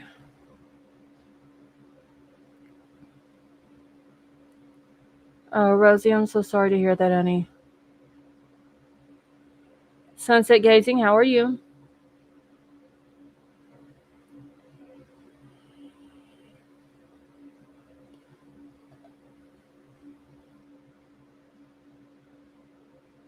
Let's see. Norman says, I think the real killer were at the grub truck in the shadows watching Maddie and Kaylee, and when they left to go home, someone called the hit. What do you think? I think that they got the right person, Norman. I still have this feeling for whatever reason that he had help, that there's someone else involved. Hey, Julie, how are you?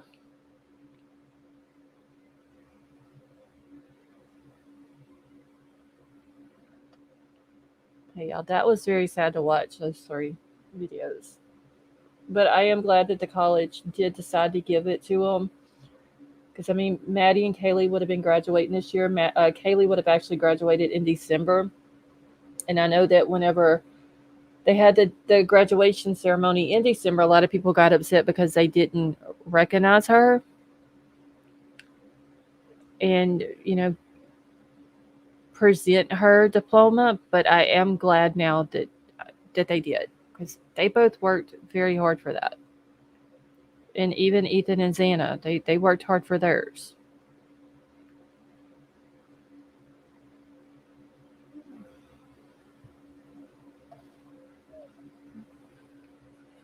Big Al, you think it might have been one of his other personalities that was helping him?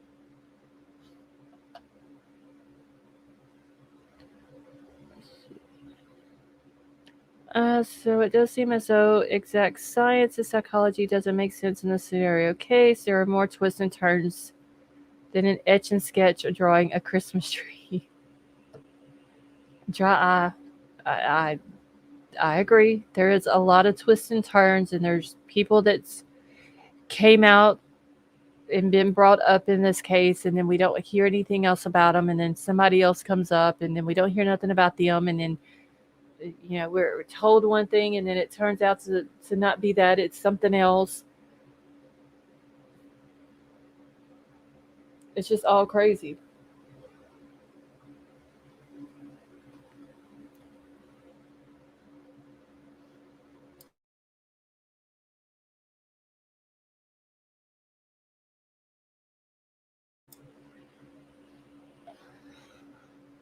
Okay.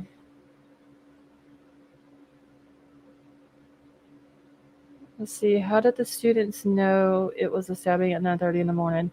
Norman, that's a good question.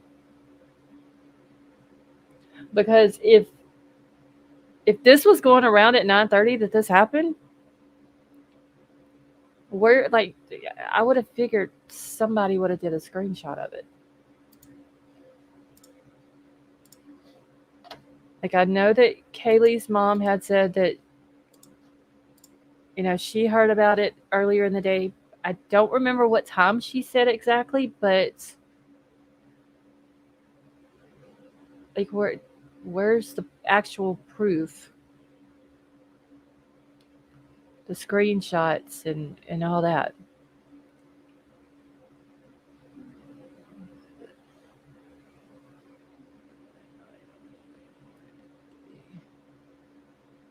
Okay.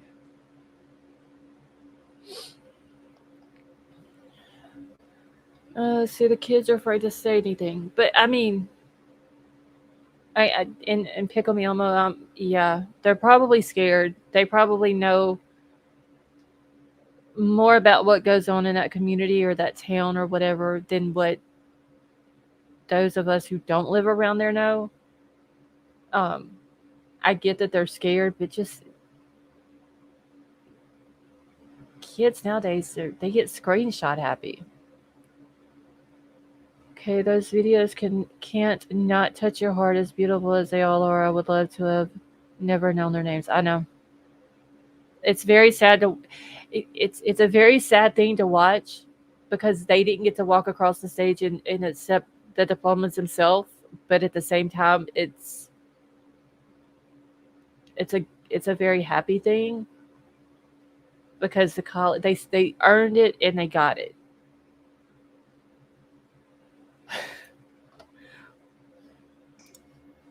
Dude, I almost kicked you from backstage. Yo, you had to see my fucking ugly face. Yeah, I saw your name and I was about to kick you. That was for White Widow, baby. I told So, her, she said I need a job. I said, I got a job for you. You play the music and I'll be the little dancing monkey. if you would have had a different picture, I would have kicked you. I know. So how you Everybody, doing? everybody changes their names all the time. I was jealous. It was a rough day, but you know, Was it? there's always tomorrow.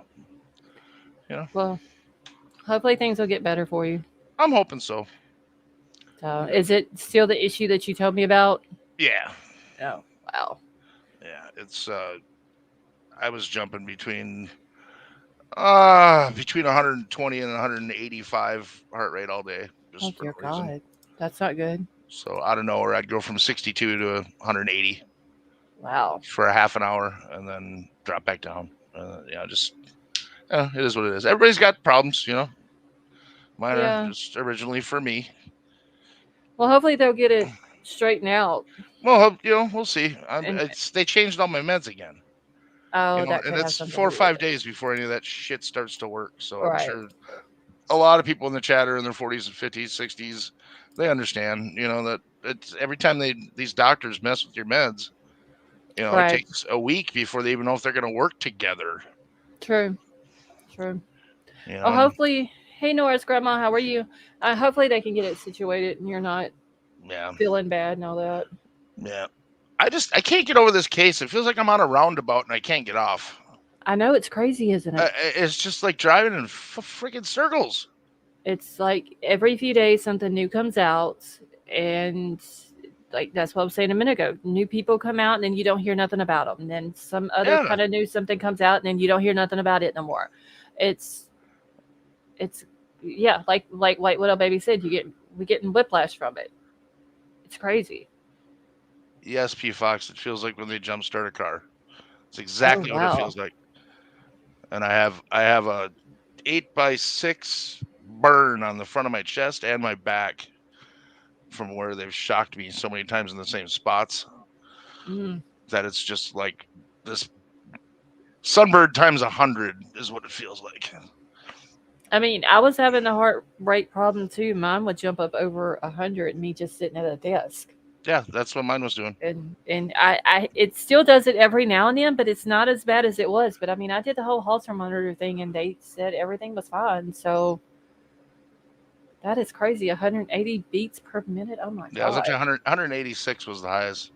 Yes, who's that girl? I had 2 cardioversions. And I was gonna have him video the one from today, but I didn't want to see it. Oh wow. The doctor was like, "Listen, it's kind of violent. I don't know if you want to see it." Right. Because I guess it's exactly what you'd imagine. Just like the movies, clear. Whack, come flying off the table. Yeah, I mean that's not something you need to see anyway because that would probably just add more stress to you. I just thought it'd be cool to see it. And but I'm twisted like that. So I Yeah. don't know. Well, Who's That Girl said it's violent to watch. So Yeah, that's what they told me. They discouraged me at the last minute. He said, you can do what you want. We'll do it for you, but I don't think you should. So I didn't.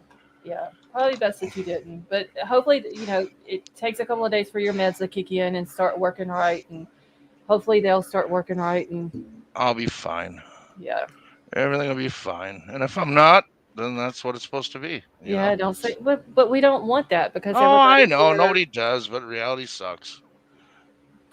none of us want to hear that. We all love having you in here and hearing your opinions and stuff like that on this case. Oh, I got opinions. That's for sure. Yeah, but this one, like I said, I feel like I'm on a roundabout.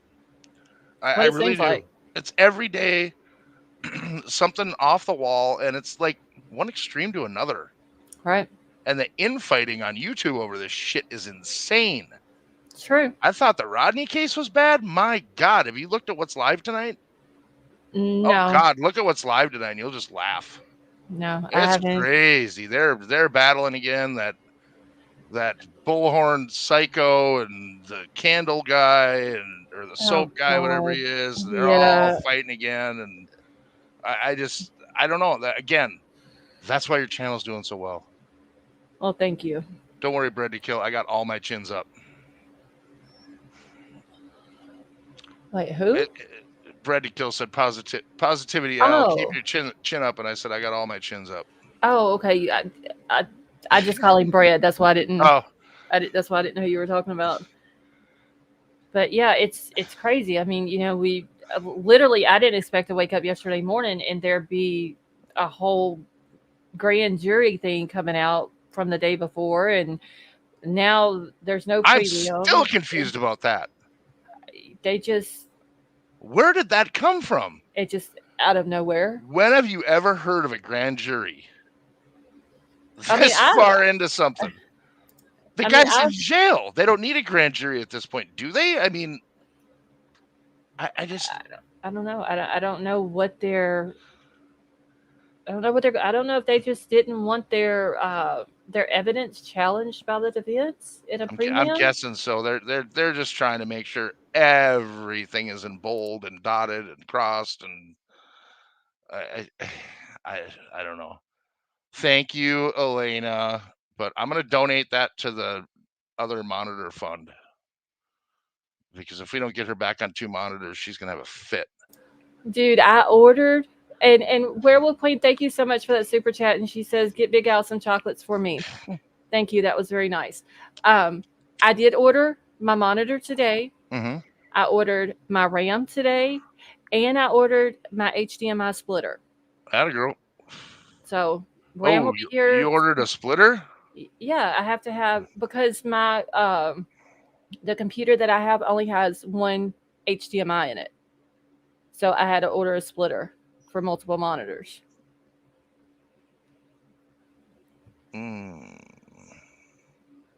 It said it would be. You should email me the part number of what you ordered before they ship it, so I can tell you if it's going to work for sure.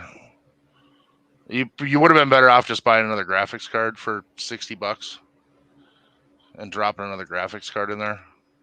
Because for a second monitor, you don't need a heavy-duty graphics card. You're just displaying. Yeah, but I don't have nowhere to plug in the second monitor. Yeah, I know. You'd have to buy another graphics card and drop it in your motherboard. Because you got a tower, right? Do you know? Yeah. Do you know how much graphic cards are? You can get it. All you need it for is a second monitor. You're not playing games. You don't need anything. You don't need anything extravagant. Yeah, but I want a good graphics card. Well, for what? What are you going to use it for? I don't know. I may play a game or something on here. Oh, for Pete's sake. You got no time for games. That is true. You're using this thing for pretty much one specific thing. The only reason I say that is because I've had problems with HDMI splitters before, where one monitor will work and then the other one won't. Well, if it don't work, I'll just send it back. Yeah. So, but I got one that has because I plan on getting a third monitor later. So I got the splitter that had the 4 HDMIs on it. There you go. So Yeah, one of these days I need to send you my number, and you need to get a text now number or something. So if you have questions on tech, you can call me. Well, I was gonna message you today and ask you about it, but I knew that you hadn't been feeling good, so I didn't want to. I kept taking my phone away bother. again, so it wouldn't have done you any good. Exactly. Yeah, they took away my phone like 6 different times today. Every time my heart rate would go up, they'd come in and put their hand out and be like, "Fine, here." That's because you're stressing yourself out with it. Well, they just asked me, what were you doing? I said I was reading Twitter. Well, there's your problem. Well, yeah, today was a problem. I mean, let's just face it. We got problems in this world right now, and reading about them is probably not a good idea when you're not feeling good. Right. Yeah. So what else did I miss today on this case? Did anything? I mean, we got clowns coming in, dancing girls. What's next? Nothing really came out today. Earlier I had played where Kaylee's dad, he had talked about the indictment and all that, but that was from yesterday. And like they had all of the court documents that came out with the indictment, and he's gonna have his arraignment Monday. What else are they having? They're having a motion hearing Monday, and then a scheduling hearing, I believe is what it is, also on Monday. But those two are supposed to be by Zoom. And they had originally had it scheduled for Monday before the whole grand jury thing came out. And it's supposed to be we're supposed to be able to live stream it. But now we've got a new judge, so I don't know if they're going to still let us do it or not. Do we know, is this guy in a cell by himself, or is he? Yeah, he's in isolation. Yeah, he's in isolation. There's 4 isolation cells in that jail, and he's in one of them. I'm really surprised they haven't housed him with someone to try and get him to run his mouth. Well, they had said a while back, I think someone had asked him, like, why did he do it? And he said he didn't do anything. And this is alleged. This is what has came out and said what has been said in jail. And then he said he didn't do anything. And then somebody asked him, why did he go to Moscow? And he said that the shopping was better. But that's pretty much. And allegedly there was some new prisoner that came into the jail and was screaming at him and all that about what he did and making threats to him. But that's alleged too. We don't know if that's the truth. This is such another whirlwind of disinformation. Right. Oh, and also he's getting a bunch of love letters from women who was sending me. Well, they're sending him letters with hearts and stars drawn on it and colorful envelopes and all that. Have you been to the mall lately and seen how screwed up people are? Well, I mean, it's like these women are back in 4th grade and they're writing, how when you're in grade school and you write a letter, it's like, hey, do you want to be my boyfriend? Yes or no? Circle yes or no.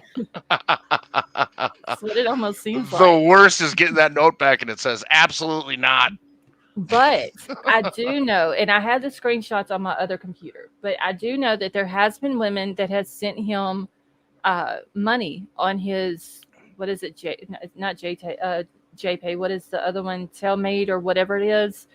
There was, like, for Valentine's Day, somebody sent him like $50, and then they've sent him, one woman sent him $100, 2 other women sent him $25 each, and they're so proud of themselves that they literally screenshotted their receipt and put it on Reddit and Facebook and all that. You gotta think somebody's doing that just for attention. But why would they send this man money? Just to piss off the world?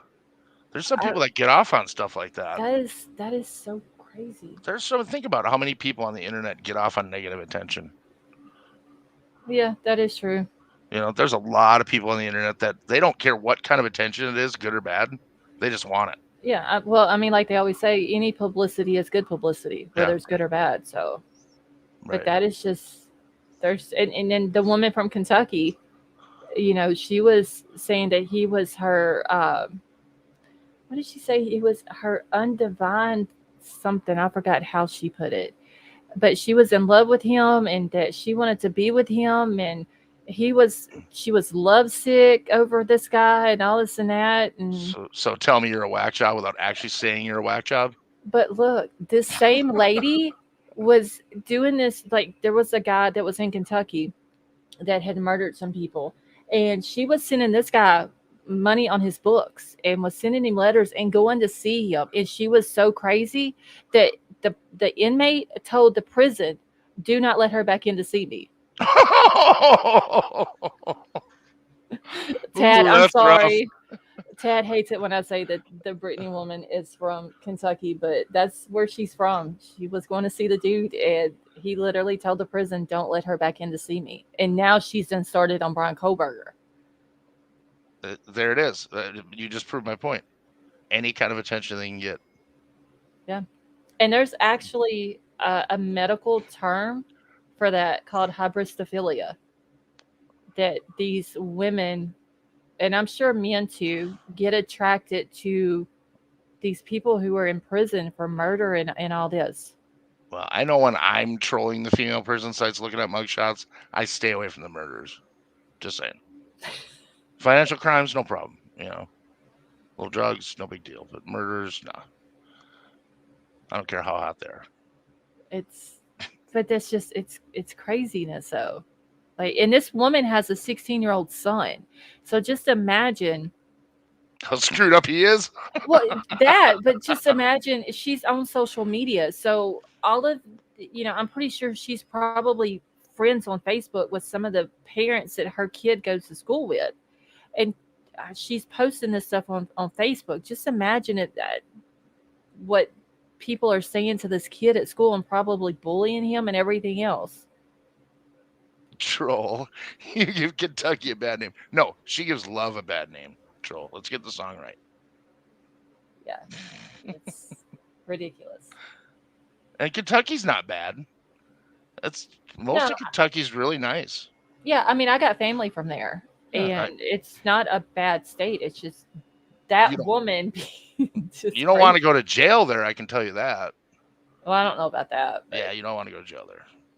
But aren't they a Commonwealth state? Yes, they are. And if you don't have a Kentucky driver's license and you find yourself in a jail, it's not a good place to be. You seem like you're. That's what I was about to say. You seem like you're talking from experience. Yeah, I might have drove a little too tipsy one night in Kentucky. Found out the hard way that you don't do that in Kentucky. You're not from Kentucky. Yeah, I've got family from there. I used to go every summer. It's an awesome place, very pretty, but it's beautiful country. Yeah, gorgeous. I lived in Covington for a very short while on contract, right across the river from Cincinnati. Yep, very, very, very pretty place. But just like in Kentucky, there's crazies everywhere.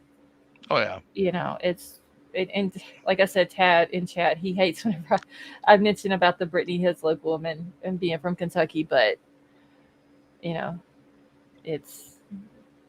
she's loony, I guess. She likes the attention. Well, you know what they say, if the crock fits. Right. Okay, white little baby. Are you still in the chat? Okay, I was just making sure Troll was still in the chat. They send. I wonder if they're. I think they were giving him vegan food, Brian. But I wonder if they're. Can they send food into the jail? I don't know. Because I would very much like to send him a air quotes vegan cake with some bacon in the middle. I don't know if they would allow like family and. I don't think so. I'm pretty sure because you could put anything in food. Right. So probably not. But I know that they did say that they were giving him his vegan diet. Now, if he goes to prison, he's going to be eating meat. Yeah, I mean, like, are they going to give him He's going to be eating meat. He's going to be eating meat. I guarantee it. More ways than one. Yes, he's going to be eating meat. Yeah, and I don't know. I mean, and that solitary might sound good to him now, but after about 5 years of being alone in a room 23 hours a day, he's going to want to be in general population. Yeah, but I wonder, though, with this case being such a high profile, is he going to be in PC when he gets to prison? Probably for a little while. I mean, I don't think he deserves it. But it wouldn't surprise me if they somehow put him in a prison where nobody knew him and changed his name or just to keep him alive. Well, okay, Because there's so guys doing life that are like, God, I hope he gets put in here. God, I hope he gets right, put in here.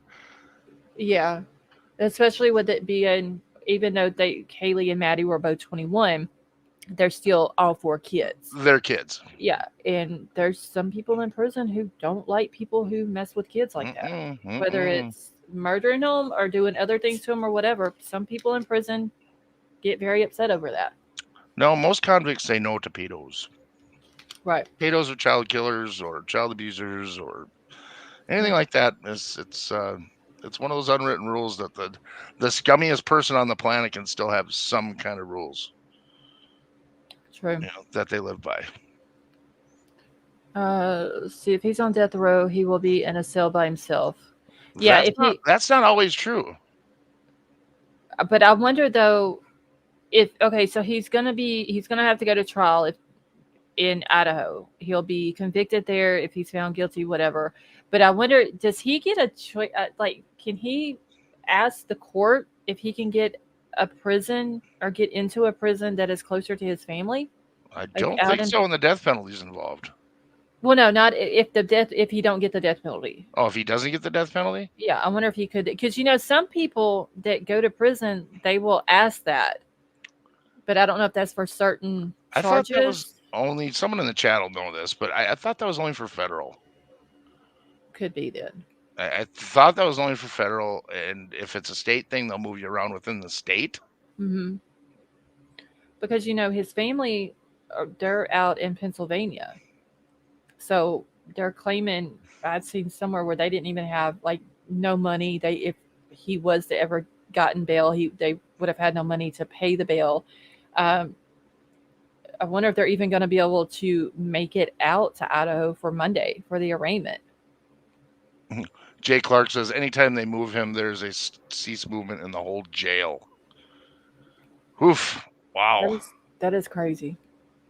I mean, he's some serious special treatment there when they shut the whole damn place down. But just think though, he's loving that. Honestly, he's liking all of this attention. Explain. I didn't keep up with the Chris Watts case. Is he in what prison is he in? I do not know. I didn't, that one. I mean, I heard about the case, but I never kept up with it. And I just know what he did to his family. Here's my prediction. I think if he gets the death penalty, mm-hmm. he will confess to something in another state that is not a death penalty state. You think? To get out of it. Or prolong it. He's a narcissist. He doesn't want to die. Yeah, he wants the attention. He's narcissistic to the point though that I don't think that he's going to admit to any wrong either.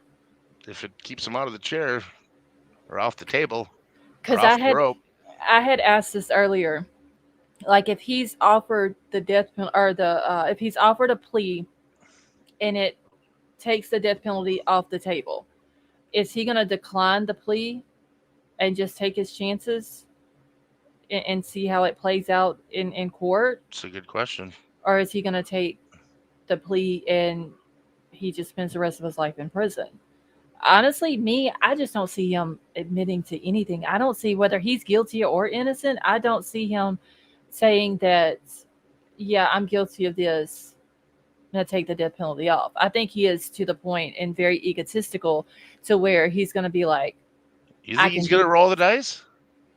I think he would. I don't think he would. I wouldn't. I wouldn't. No way. I think his ego would get the best of him and he would be like, I can beat this. I'm smarter. I know. And I'm just saying, if he's guilty of what he done or what he's being accused of, that he would think, okay, I'm confident enough in what I done and that I didn't leave any evidence and that I can beat this. I'm smarter than the prosecution. I'm smarter than the people, all law enforcement that was investigating this. And I'm just going to take my chances with it. I agree with you there. I do think he's smarter than everybody. He thinks he's smarter than everyone else. I think that he would literally he wouldn't, because like I said, he's narcissistic. He's not going to admit that he done anything wrong. I mean, we've heard people even talk about that where they would say that he done something and he would look them dead in their eye and be like, I don't know what you're talking about. Knowing that he did it. Like the girl that he went on the Tinder date with, he was tickling her and she was like, stop doing that. You're tickling me. And he looked at her and was like, I don't know what you're talking about. And he literally just tickled her. So I see with that, just hearing that and another incident in a bar, the way he was treating women, I just don't see him admitting his guilt. I really don't. I didn't hear about the bar thing. That's yeah. That's a new one. He was at a bar in Pennsylvania, and I guess, went there several different times, and he would say bad things to the females there, calling them names and all this and that. And they ended up telling the owner. Well, he came in one night and the owner confronted him about it and told him he couldn't be doing that, couldn't be disrespectful to the customers and all that. And he looked at the guy and was like, I don't know what you're talking about. Like, that was his words. And we heard that from the bar owner, and then we heard it from the girl who went on the Tinder date with him. Well, it must have been one of his other personalities. Could have been. I don't know. Have they done a mental evaluation on him yet? No, I don't think so. Because, in Idaho, you can't plead guilty or not guilty by reason of insanity. They don't have an insanity thing in Idaho. Now, like with Lori Vallow, they sent her to a state hospital because they said that she wasn't competent to stand trial, and she was in that hospital for, I think, 9 or 10 months until her evaluation came back that says that she was competent. Now, they can bring up his mental state. If he has an evaluation, they can bring that up, and the judge could take that into consideration when sentencing happens. See, but to me, that's rolling the dice on the defense's part, because if that comes back bad, that's all bad. Right. That just makes him look much worse, in my opinion. Yeah, I don't see him pleading guilty to anything. I don't see him admitting guilt or saying, yes, I did this. I just don't. And I could be wrong. And if I'm wrong, I'll come back and be like, yo, I was wrong. He did it, but I just don't see him doing it. Yeah, I think it's going to get real interesting come about a week before the scheduled date of the trial. I think that's when we're going to start seeing all the weird shit happen. I think Monday is going to be interesting, too. I mean, he's supposed to plead. I'm thinking he's going to plead not guilty. I did a poll last night. It's like 200 and something people voted on it. And it was like 83%, I think it was, that he's going to plead not guilty. And the rest was that he was going to plead guilty. I just don't think that. Unless he knows they got him. Unless he's sure of it. Then he's pleading not guilty. Yeah, but if he's sure they've got him, the smart play would be to plead guilty and get a plea bargain. Right. And produce the knife and give an explanation and do his 60 years in prison or whatever the hell it's going to be without parole. Right. Because he'll die in prison. We all know that. He's going to die in prison. Yeah. I mean, he's only 28 years old. This probably won't go to trial until 2025, I'm thinking. Maybe sooner, but I don't see this going to trial before then. You really think it's going to take until 25? Wow. I would think. I mean, look at Lori Vallow. It took 3 years. Yeah, that did take 3 years. Yeah, you're right. And Chad isn't supposed to go to trial till next year. And Lori was arrested February or March of 2020. And Chad was arrested June of 2020. Yeah, but everything 2020 to now, the court systems are so screwed up.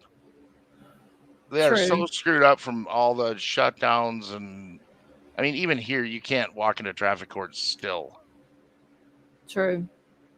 You still got to do it by Zoom. Ann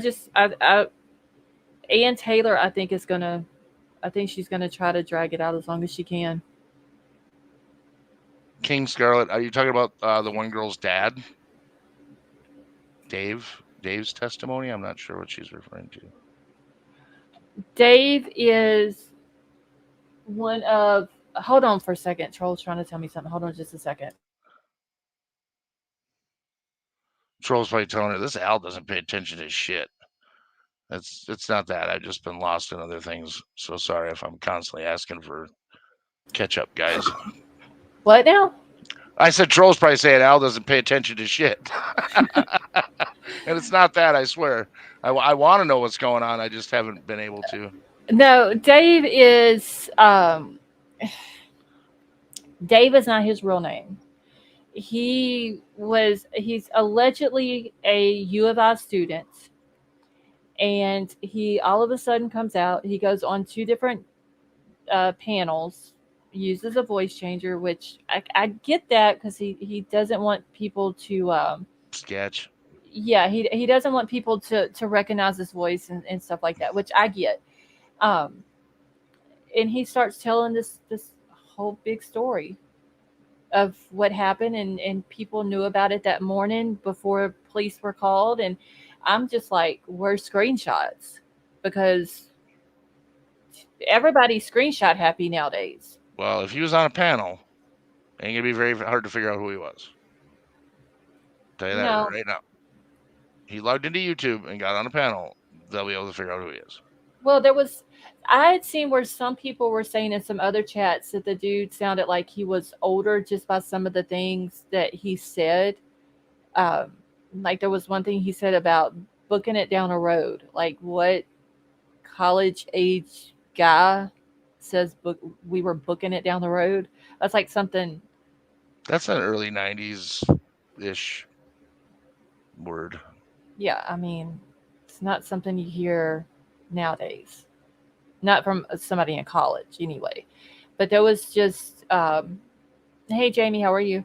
There was just certain things people were talking about, and they thought that he might have been older than what he really is, and all that.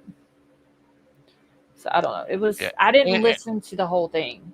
Anytime somebody pops up on one of these true crime channels with a voice changer on, I roll my eyes and click. I don't even want to hear it. If you're going to come out and make accusations about people, especially people that have passed, then Right. you better be ready to put your name on that shit. Well, and it was, there's a rumor going around about Xana selling drugs, but there's no proof to that. You know what I'm saying? And it's just people being disrespectful to the deceased. And my thing was, if she did, what has it got to do with the case? If she did, that's not a reason for her to be murdered. Isn't Idaho a recreational state? I thought it was. I don't know. Is anybody in here from Idaho? I think Cherokee is from there, or is visiting there maybe. Hey, Cassie, how are you? But I don't know. They don't have any medical or recreational programs. Oh, okay. But being as close to Washington State and Oregon State as they are, Mm-hmm. I mean, if it's anything like the Wisconsin-Michigan border, it's going back and forth all day. Because if you live in northeastern Wisconsin and you smoke weed, you're a happy camper because it's literally right down the road. Right. And I mean, they were just like right there at the Washington state line. Yeah, my point is why would anyone buy from her when they can drive across the street and look at a jewelry case full of 100 different kinds of weed? Right. But I mean, it pisses me off that they're saying stuff like that about her because she's not here to defend herself. Right. I think that was my point. If you're going to change your voice, put your name on that shit. Yeah. If you're going to accuse someone that can't defend themselves, you should put your name on it or you should shut the hell up. Right. In my opinion. But I'm the type of person that I will not say something about you unless I will say it to you. Right. Yep. I won't. I mean, that's the only way to be, right? I've had many people walk up to me and say, "Did you say this?" Well, hell yeah, I did. You did it. Yeah. I mean, there's a lot. It seems like, hey, Princess Megan, seems like voice changers are the thing to use on YouTube. Like there's some creators that use them. You can literally be anybody you want to be. Right. I mean, you just can't. And I mean, like I said, I get the reason why he wanted to use a voice changer, and I even said, he's going to use a voice changer, and I completely get that. He's still, I guess, a student at U of I. Um, I want to say that wasn't it said that this guy was a former president of one of the frat houses there, or the fraternities? I want to say that he was either a president or former president or something like that. But so I get that, but just don't be disrespectful to the kids. That's what No. I had to kick a dude out, or he got timed out earlier for saying something about the kids. And okay, so the one who passed away was in. Okay, so this dude though, maybe he was just in the fraternity. Maybe I don't. Might be time to slow down the chat a little bit. It's kind of whipping. I'm trying to keep up with what people are saying. It's Okay, hold on. I can constantly having to scroll back. I can actually slow it down now, and it don't take me forever to slow it down. Imagine that. This is awesome. Now if I can just get the other monitor and get it hooked up, I'll be zooming. Okay, I'm just going to slow it down to like 5 seconds, so that way it's not too slow. Okay. Black screen, how are you? I love it when everybody's disengaged. It's just so hard to keep up on that little section of the screen. I know people were posting comments in the chat earlier, and I couldn't keep up with them. I had to keep scrolling way up just to try to keep up with them.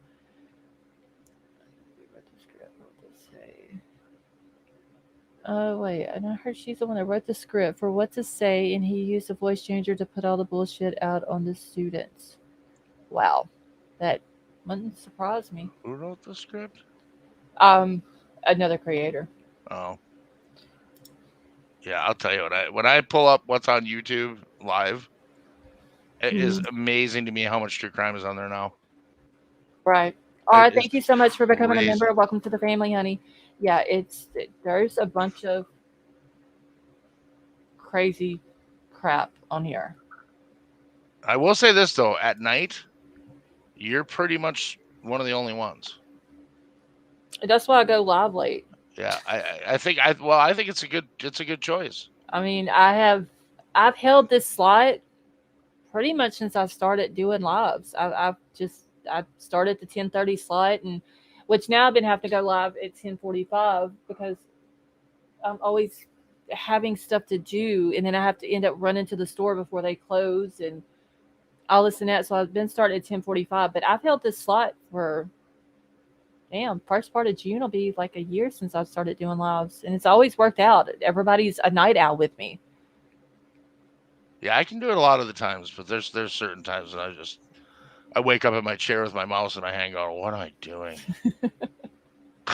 And then I have bad dreams about weird murders and white widow babies running around with a pickle trying to stab people with it, and it's just I can't make any sense out of any of it.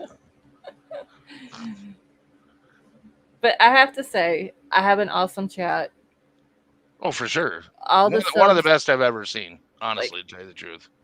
And all the subs are they're awesome. They have, like whenever I was doing Lori stuff, there was some in here that held every single night that I played a Lori Vallow trial audio. Like they hung in there with me till 7, 8 o'clock the next morning. Holy shit.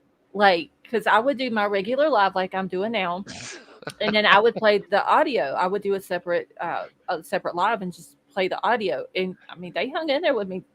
Like we were still live at daylight for several nights, and then I had to sleep all day. Oh, white widow baby. Oh, you're under my bed, are you? That could go 12 different really, really funny directions. And you know what? I'm just going to put a stop sign on it and move on from it. But thanks for the softball. Because that was about the slowest pitch I've ever seen. Yeah, I absolutely adore the people that are in here. I see less awesome. Timeouts, less kicking. It's just better. Yeah. It's just they're all awesome people, and even the lurkers that don't come into chat. And I hate to call them lurkers, but just the ones who watch and don't come into chat. Yep. They're loyal. Well, you got to remember, there's a lot of people using YouTube on their TV. Yes, And I am you actually one of them. I do all the time. Yeah. You'll see me poof out, and then I'll lay down and I'll click the button and go, all right, 40-minute timer. I'll listen to 40 more minutes. That's it. But you put a timer on your TV? Oh, yeah. Oh, gosh. Yeah. My TV, mine has to stay on 24 hours a day. Oh, if it slides into something weird and I actually do get to sleep, it influences my dreams so bad that I will literally wake up and can tell you a half-hour story about what I was dreaming about. Oh, wow. My dreams are extremely lucid, in color, always. That's crazy. Yeah, my dreams are, I think it was the 80s. I'll just leave it at that. I think I might have crashed a couple brain cells together and they can't get unstuck or something. I don't know. See, I've got some of the lurkers that are coming in. Like, the lurkers are awesome people. Seriously. Like, everybody who watches is just very loyal, supportive. Well, I can tell you this. I watch more YouTube on my TV in the last 3 years than anything else. Yes, because I don't watch just true crime channels. Like, I watch homesteading channels and I watch all kind of stuff. Or I will throw like Ryan Upchurch on while I'm working during the day and listen to that. Or like I'm constantly watching different stuff.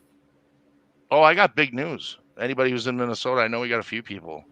End of June, I'm gonna have Dave Landau from the Louder with Crowder show here at the bar again for a couple shows. So if you like conservative comedy, great. It's gonna be a great show. Oh, that sounds like fun. This will be his third time here. Yeah, he's awesome. Dave is super, super funny. He's a super nice guy. He's a good friend. He's off Louder with Crowder now. His contract ran up and he chose not to re-enlist. So he's doing his own thing. But yeah, you can follow me on Twitter like White Widow Baby says and find out the dates when we release them. Too bad you're like 30-something hours away from me and Troll. I know, right? But hey, I mean, the good news is if you get yourself a nice boat, you can just jump on the Mississippi and ride right into town. Dude, they've got it on the Mississippi where you're not even supposed to be on it in certain parts because of the flooding and stuff. Crazy. And the Mississippi's like on the opposite side of the state from me. I'm on the Texas side. Oh, you're on the Texas side. Yeah, okay. So maybe I can hit the Red River and come up, but I don't know where the Red River actually goes up north. I think it runs into the Mississippi. It might. I don't know. I think everything eventually does. In the middle of the country. Yeah, it might. I know it goes up through Oklahoma and all that, but I know I've wanted to do the trip from Brainerd to the Gulf for 20 years. Eventually, I will do that. It'd be fun. I'd love to do it. I think it'd be a great, like a 2-month, like just completely take your time, not be in a hurry at all. Right, would be awesome. I don't think I'd want to do it if I had to be in a rush. But I think it'd be a lot of fun because there's some pretty cool river towns. True. I mean, where there's nothing for miles, and then all of a sudden it's like, hey, there's a whole town on the river. Wow. Does the Mississippi have locking dams on it? Oh yeah. Oh, does it? Okay. Mm-hmm. I know the Red River does, but I didn't know if the Mississippi did or not. Yeah, Minnesota's God, I don't even venture a guess right now, but I think it's over 100 just in Minnesota alone. Oh wow. Yeah, there's a ton of them. There's like 6 just in Minneapolis. Yes, I'm in Louisiana. Hold on, y'all. I'm trying to look for something. Yeah, you got 192 people and 113 thumbs up. Start clicking, people. Yeah, y'all. Well, I'm looking for this. Y'all hit the thumbs up. Or I'm gonna send White Widow Baby over to your house and she's gonna get under your bed.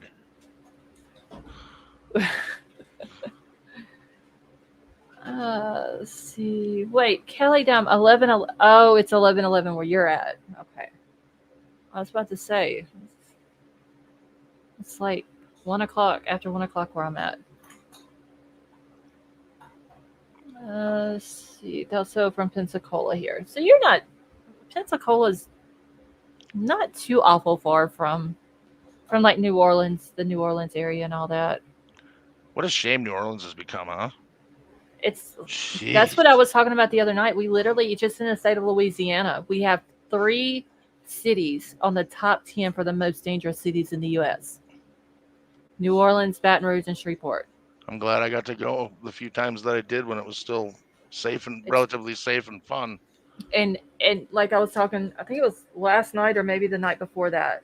Uh, the little town Natchitoches in Louisiana, like you used to never hear about shootings or anything like that. It's a huge tourist town, and now every time you get on the internet, there's been a shooting down there.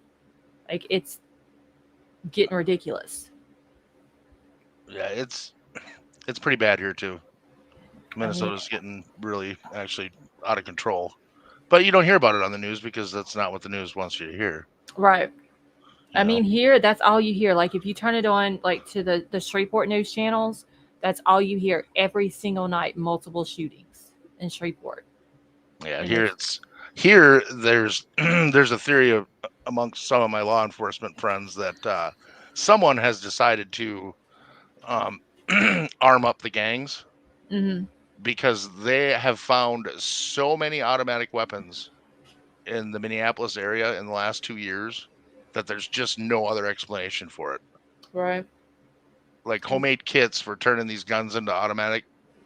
Right. Yeah. And they have what's called shot spotter. I don't know if they have that down by you, but the police have, it's on a pole and it's a microphone, a directional microphone. I think they have those down south. They don't have them, I don't think, in Shreveport, up in the northern part. I don't think Shreveport, maybe Monroe and Ruston probably don't have them.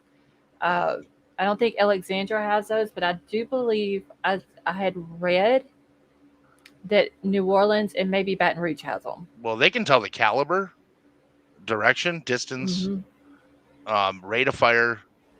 So they know if it's a machine gun or semi-auto with a bump stock or whatever.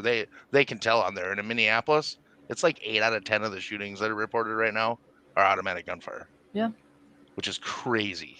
It's getting dangerous. That's why I don't even like going to Shreveport. I had to take my aunt up there last week to the doctor, and it's just like you can just be sitting at a red light, and people will just start shooting, and that's not even the bad part of town. Right. It's just it's getting ridiculous. Until they start locking these people up that are committing these crimes and keeping them in jail, it's just going to get worse. Right. That's like, and we're going to have more criminals like Kohberger that think they can get away with shit. True. Because the system is broke. Yeah. That is true. I really think that's part of the reason why we're seeing a lot more of these weird cases. Is these people think just because of what's going on in the world, they're going to somehow get away with it, or they can get around it, or whatever. Mm-hmm. Well, I mean, that's just like, I don't know, about, I guess, a week and a half, maybe 2 weeks ago. I have that. Is it Newsbreak or Newsweek, whatever it is, app that you can put on your phone, and you can do like for your area, and it's about a week and a half, maybe 2 weeks. I've seen on there, and I'm in the country, like literally the middle of the sticks. There's one store here for miles, and just a main highway that's like a mile, maybe half a mile through the woods from my house. 3 teenagers are driving down the road in the middle of the woods, literally nothing around but houses, and they're driving down the road, and somebody opens fire on their car, and 2 of the kids get hit. Just in the middle. It's random. Of the country. Sitting in a car and get shot. Yeah, they're just driving down the road. Doesn't it seem like it's always kids that are the victims of these crazy shootings too? Yeah, I don't know if there was more to the story or what, but it was 3 teenagers in the car. It was like 7:30 in the afternoon, driving down the road, and somebody opened fire on them, and 2 of them got hit. I mean, they were non-life-threatening, thank God. But and there's no hunting seasons. I mean, you can hog hunt here year round, but they're not going to be that close to a road. Right. Most of the people that hog hunt around here is like down on the lake or something like that. So I don't think it was anything like that. It was just, I guess, a random thing. which is crazy because you never hear nothing like that around here. Yeah, there's kids getting shot in their beds on a monthly basis here. Yeah, just by stray bullets. Yep, stray bullets. You know, it'd be one thing if these idiots were a better shot, but it seems like none of them even know how to shoot because they have these massive shootings where there's 100, spent casings on the ground and one person got shot. Well, how does that happen? I, I mean, do you just they don't not pay aiming? attention. They don't. Yeah, that's basically what it is. They don't pay attention to where they're shooting, and then innocent bystanders get hit. Kids get hit. Little kids, like little toddlers. Oh yeah, there's kids in there, like I said, in their beds, like Yeah. getting shot. You look up Minneapolis and child shot in bed, Mm-hmm. and it's dozens of stories that pop up. It's crazy. Yeah, and the thing is, though, like you said, they will go to jail. They will keep them in jail for a few years, and then they let them They're back not out. even keeping them in jail for a few days here. It's ridiculous. There's a serious revolving door problem in Minnesota, and I'm sure other folks that are in the chat from Minnesota will agree with me. They're literally not even arresting some of these people. That is crazy. So, like possession of a firearm, and they're giving them a ticket, not even taking them to jail. Oh wow! I mean, it's crazy here right Is now. the jails, are they at the jails up there? Are they like overcrowded or anything? No, not at all. And this is my opinion, not the opinion of the channel, but I will have this opinion. We have an attorney general and a governor and prosecuting attorneys that were put in place for this to be this way.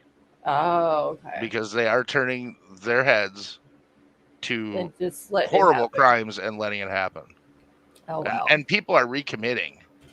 There was one that bail fund. You remember back in the beginning of all of this riot nightmare stuff?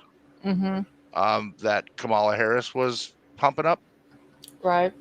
One of the guys that they bailed out actually got bailed out, committed a sexual assault, and then killed the girl. Like within a month of being bailed out. That is so crazy. Wait, Widow Baby, I think he will be shackled. Because that's what's weird. Whenever they brought him into court the first time in Idaho, he wasn't shackled and he didn't have cuffs on. He must have a shock collar on them.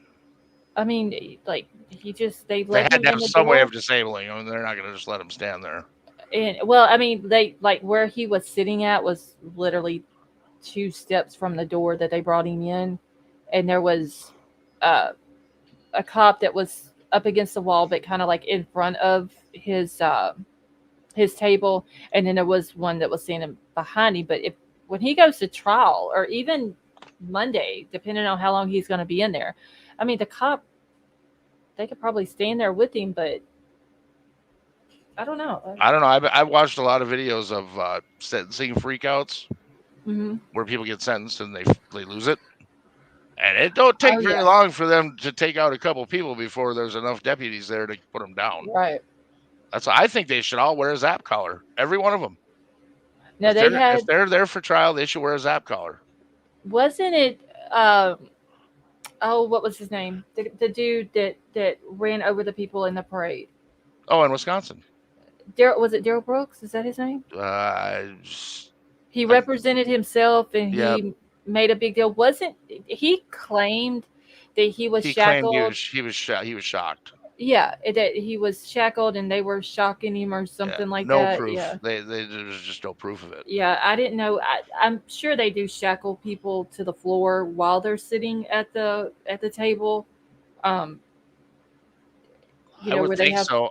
one leg, but the other issue with shackling them to a stationary object is if something happens, they can't get them out of there. So say one of the family members freaks out in the gallery and, they somehow get on top of him.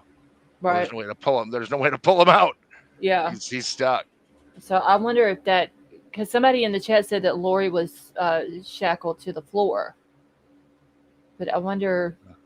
I can see him doing it. I just think it's extremely dangerous. Yeah.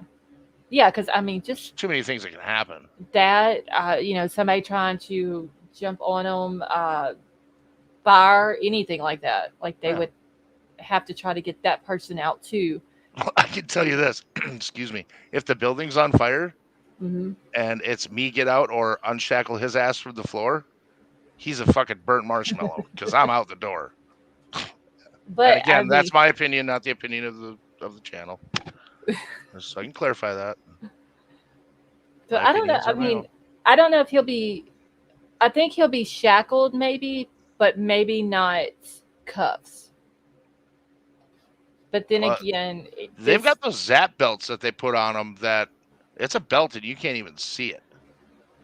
Maybe they'll have something like that on him. And I would think. I mean, to me, that makes more sense than anything else. Because they hit that button and you ain't doing shit. Right. You're crappie flopping. I mean, that's guaranteed. I don't care who you are. You better be on some serious drugs. You're flopping like a fish out of water. I'm telling you, I mean, as someone who's been shocked several times this week, that shit hurts, even if you're sleeping. Wait, Letitia had a zap belt on? Letitia Souch, the one who murdered her stepson Gannon. That one there, I wish the judge I wish they would have bolted her hands underneath the table like the judge said he was going to do. She was flipping people off in the courtroom. Oh. Literally flipping them off. She was sitting off to the side away from her attorneys, and she was caught on camera flipping the witnesses off. And the judge didn't catch it to begin with until it was brought up to him. And he told her, if you keep doing it, I will remove you and the trial will continue without you. And then he eventually said that he would bolt her hands under the table. He should have just put mittens on her. Well, mittens on a ball gag. There you go. Well, I said they should have like strapped her to a dolly and put a mask over her face. What movie is that? Was it Hannibal Lecter? Yeah, that's Hannibal Lecter. Yeah. It just stood her up on the dolly in the corner where nobody could see her. Because literally when the judge got onto her, she stood up, sit back down, and flipped the bird again. Like, this is all I was doing, and flipped the bird. And then she's doing like all kind of heart signals with her hands, and like it's just crazy. Anything for a little bit of attention. These people they're messed up in the head. But I mean, she did get life in prison, so with the spit net, just something over her face where nobody could see her. Because there was days that she was in court and she would have her head down and she literally looked like Cousin Ed off the Addams Family with all that hair.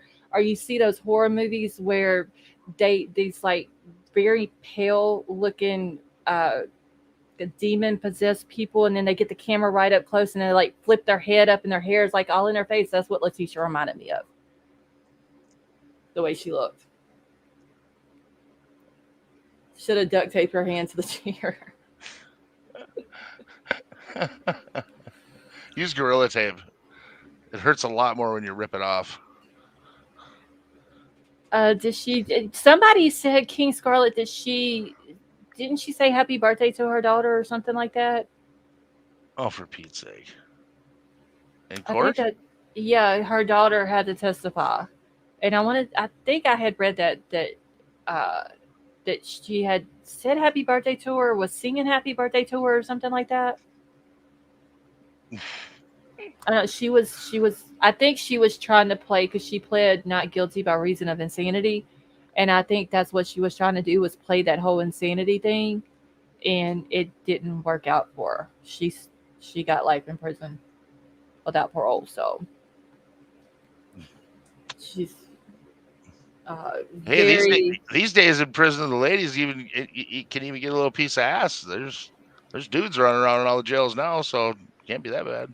Well, did you hear that allegedly Bryan Kohberger was identified as a female and wanted to be put in a female prison? Oh, stop.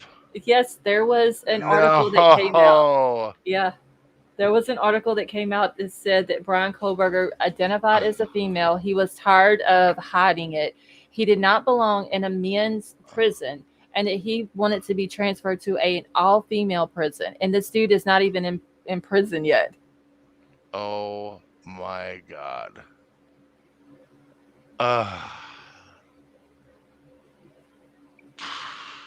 He's gonna fuck around and find out in a women's prison.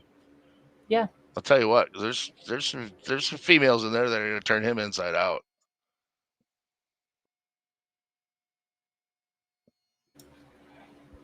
But yeah, it came out, and then there's been several crazy articles that came out like that. I can't believe he's going for the whole "I'm a woman" thing. But I don't know where this person who put it out. I don't give him much credit. I think it was just some kind of bullshit article that came out. Clicks. I think that's all it was. Yeah, it's not true. He's not claiming to be a female or identifying as a female or nothing like that. It was just somebody put it out there. Yeah, that was an article that was put out. Although it would not surprise me. Honestly, it wouldn't. Yeah.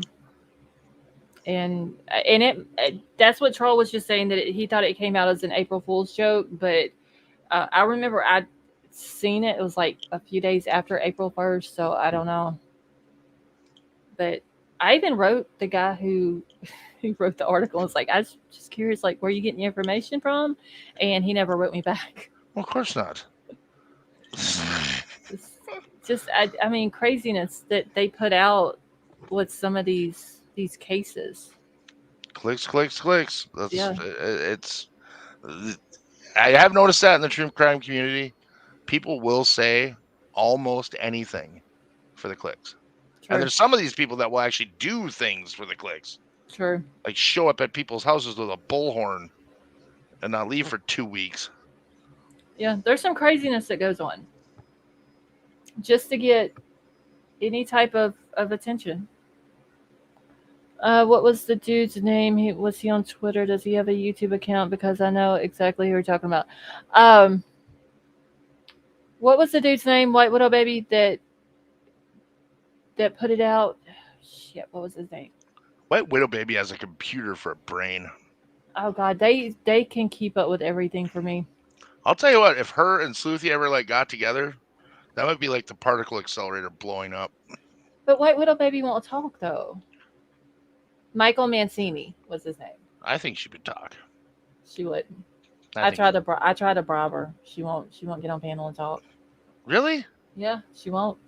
What's it gonna take, White Widow Baby? Now I'm trying to bribe you. Oh, P-Fox, you're talking? Justin is the fuck around and find out dude that was on Twitter that was saying all the crazy stuff about Dylan. White Widow Baby, I'll send you a brisket. Telling you she ain't gonna do it. She might do it for that. I'm in the closet. me and Crime Crazy told her if she loved it, she would get on panel and talk, and she wouldn't even do it for that. Really? She wouldn't. Oh, Crime Crazy's been up here several times with me, but White Widow Baby, she hasn't.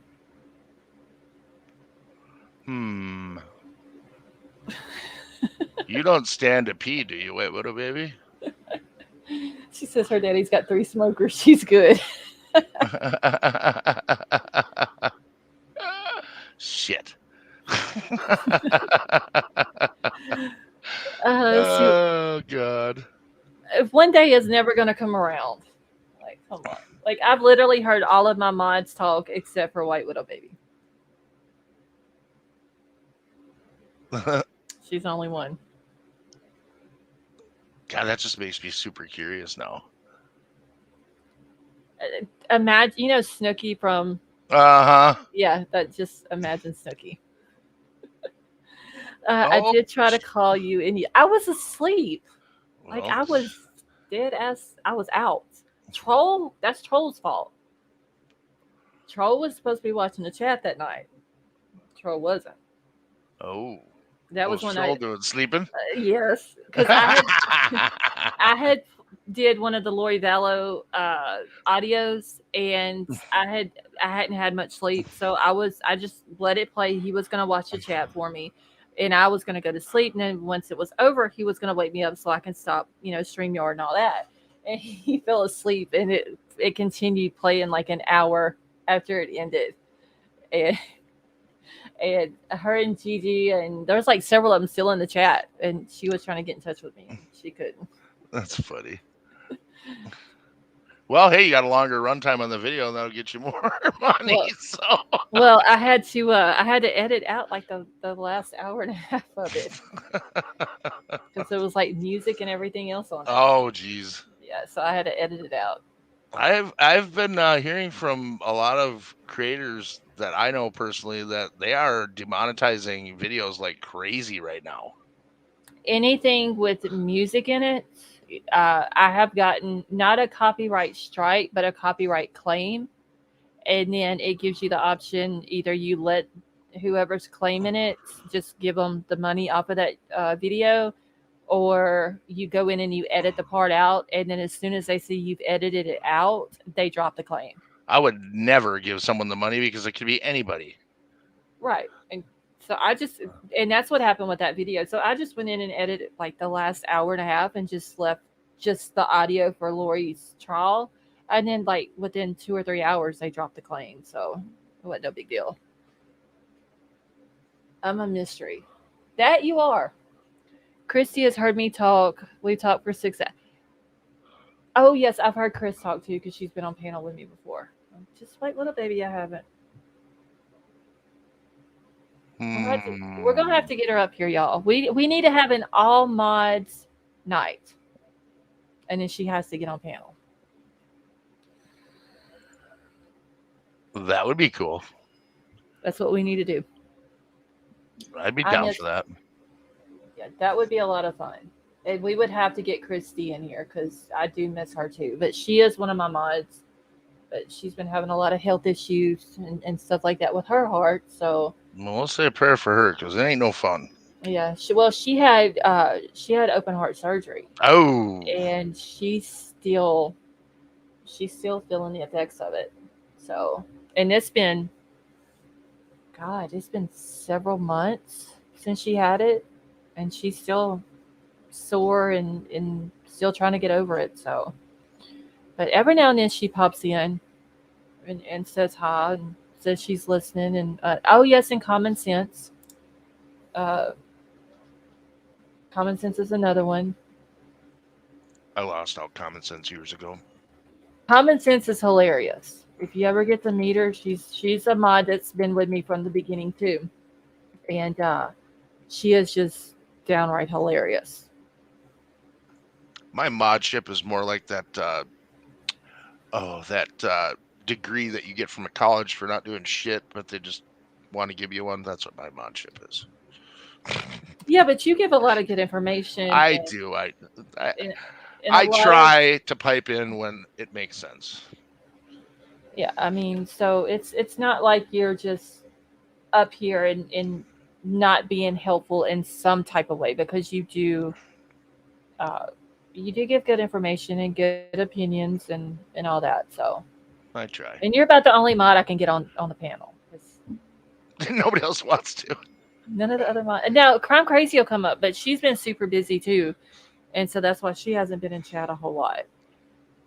But she's been up here a couple of times with me.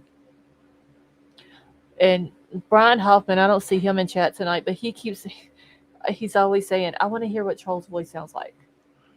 And I'm just like, Troll's way more countryer than I am. That's funny. Yeah, I feel like Troll's got a backwoods accent. He's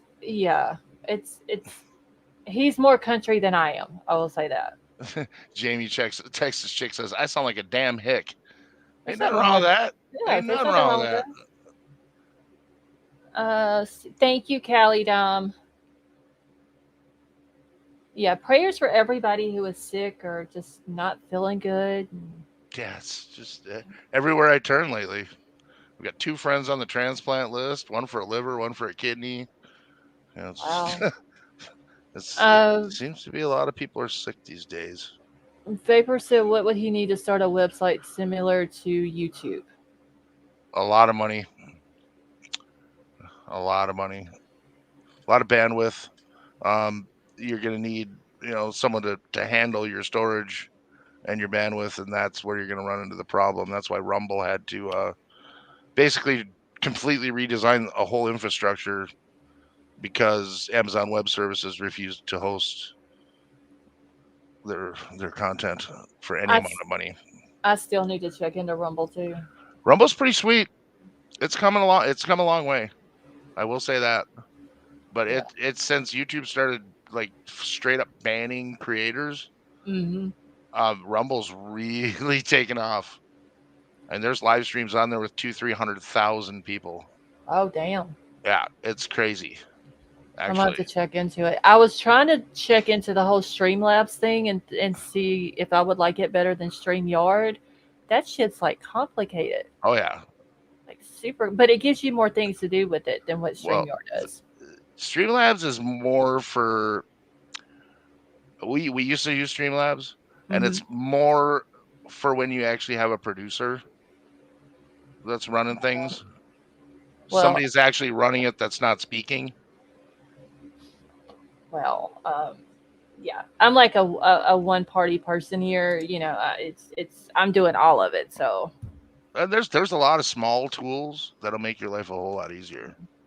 Werewolf Queen, thank you so much for that super chat. And she says, for everyone who needs it. And she's sending love and prayers out to everybody. That was very nice, Werewolf Queen. Thank you. White Widow Baby, I'm thinking about looking into it. And will it stream through StreamYard? Yes, I do believe. Oh, what application is it? I think you can do YouTube, Rumble, and one other one simultaneously. Okay, because I know that I can do this channel, my other channel, and then I can do Twitch all at the same time. Yep. And the nice thing about Rumble is you don't have to self-censor. Right. You know, and you don't have to worry about if some jerk off comes in and says something crazy. I mean, obviously you kick him out the same way, but you know, it's not like you're worried about losing your freaking channel. True. It's not that the whole oligarchy that is YouTube. That is, you're going to toe the line or you're out of here. You know. Yeah. Twitch, like I have Twitch also, but I haven't sat down and mess with it enough because I'm like, you know, some things you can read and it'll tell you how to work it and what you need to do and all this. I can't do things like that. I have to actually mess with it to try to figure it out.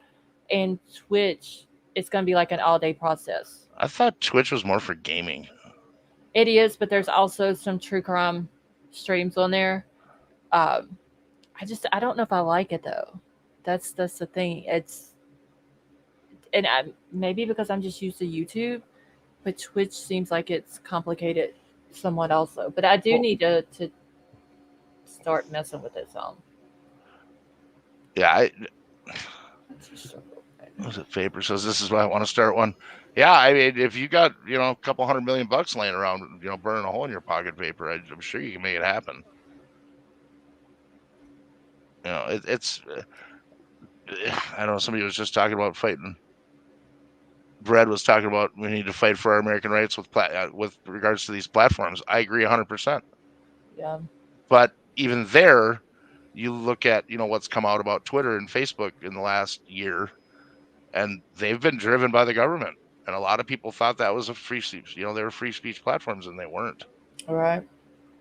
Yeah, I've noticed that, like, for whatever reason, Vapor was trying to put in a comment in the chat earlier, and he literally tried it 5 times, and we all thought, well, maybe it was YouTube kicking the comment back because there was a word in it. But all it was he was just letting me know that he had put the videos up of the kids getting their family members receiving their diplomas for them. And I don't know why, because that was nothing. There was no words in there that YouTube would kick back and not allow the comment to be posted. And for whatever reason, he tried it like 5 times and none of us could see it. So I don't know. I don't know what was up with that. That's weird. I've never heard of it kicking comments back. Yeah, he could see it, but none of us could. And some chats, when you're a mod for, you can set your chat up where if there's certain words that are put into the comment, then it has to be approved by the one of the mods. We either approve or not approve or whatever. And it wasn't even doing that option. It just wasn't, like he's saying now, he could see it the whole time, but nobody in the chat could see it.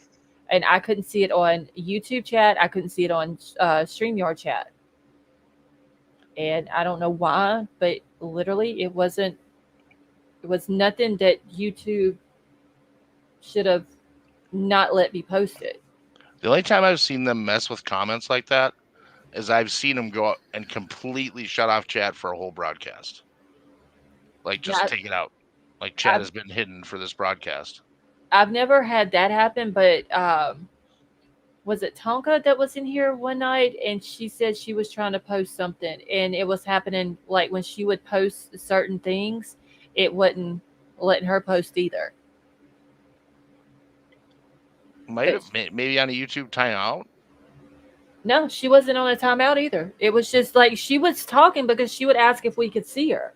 And everybody could see her. And some of the things that she was, some of her comments were showing up and then others wasn't. I don't know why.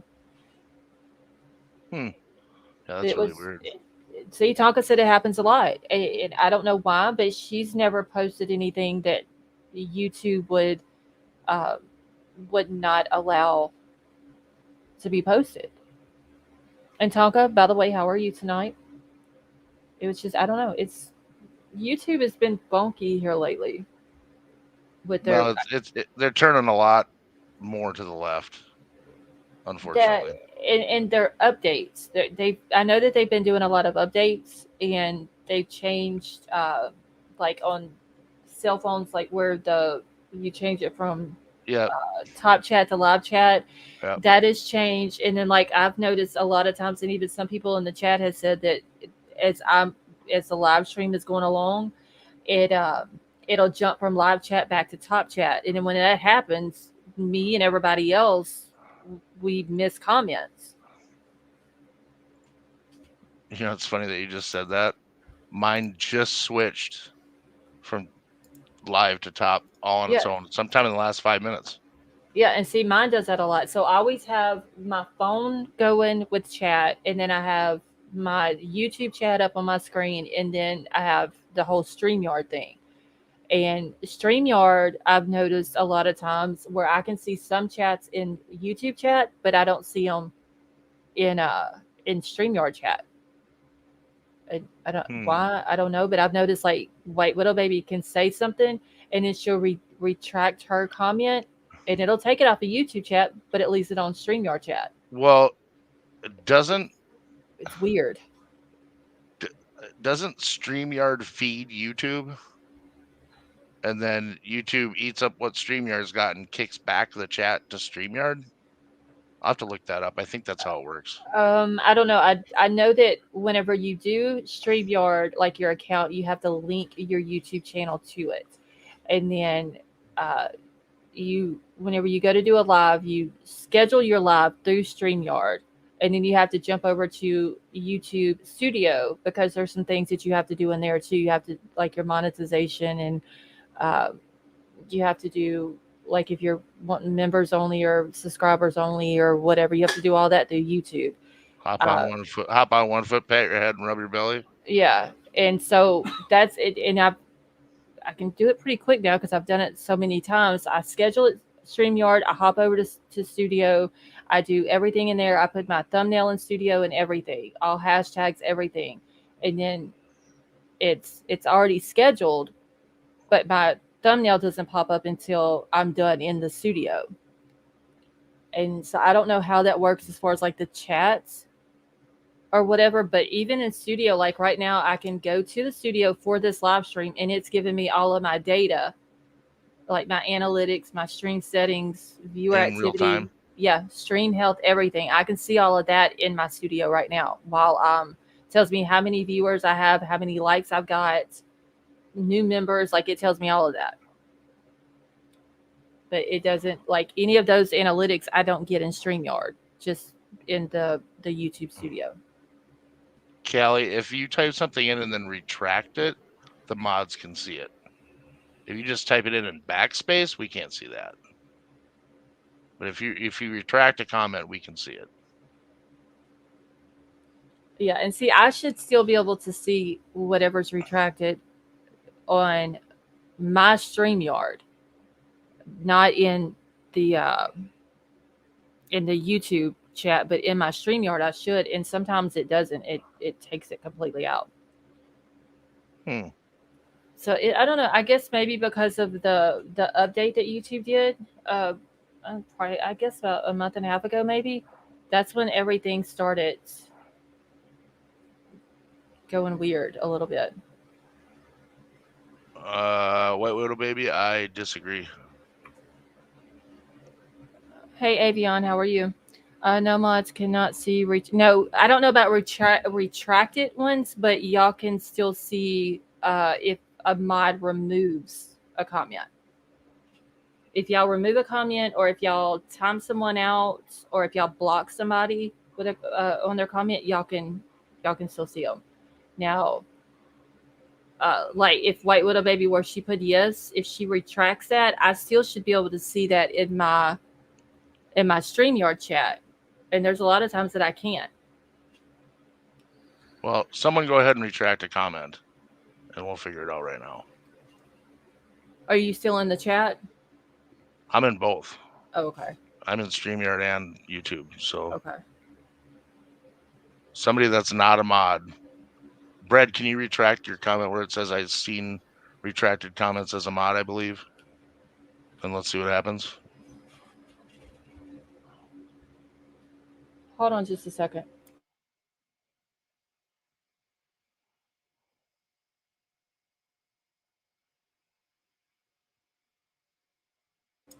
Okay, I'm sorry. There's like some weird ass people coming down our road. I don't know who they are. Okay, did he retract it? He said he did, but I don't see it as retracted. Okay, and see, that's something else. Somebody, see, I can still see it. Yeah, I can too. Now, there was a comment that was made earlier tonight, and me and White Widow Baby tried to remove the comment, and we couldn't, and that person said that they retracted it. But I can still see it. Can everybody else still see? Let me see if it, hold on, let's see. Let me find it in StreamYard.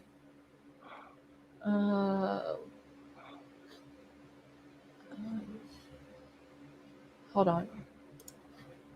See, I can still pull it up. Can y'all see it on the screen?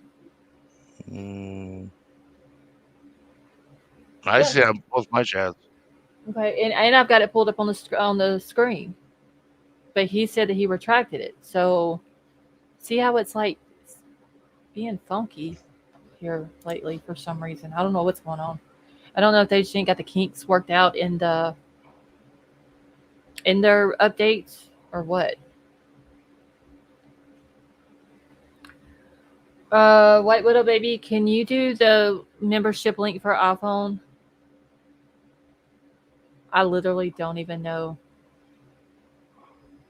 I love my commands. I just know email, like, and live chat, and Twitter, Big Al, more, and White Widow babies. That's all I know.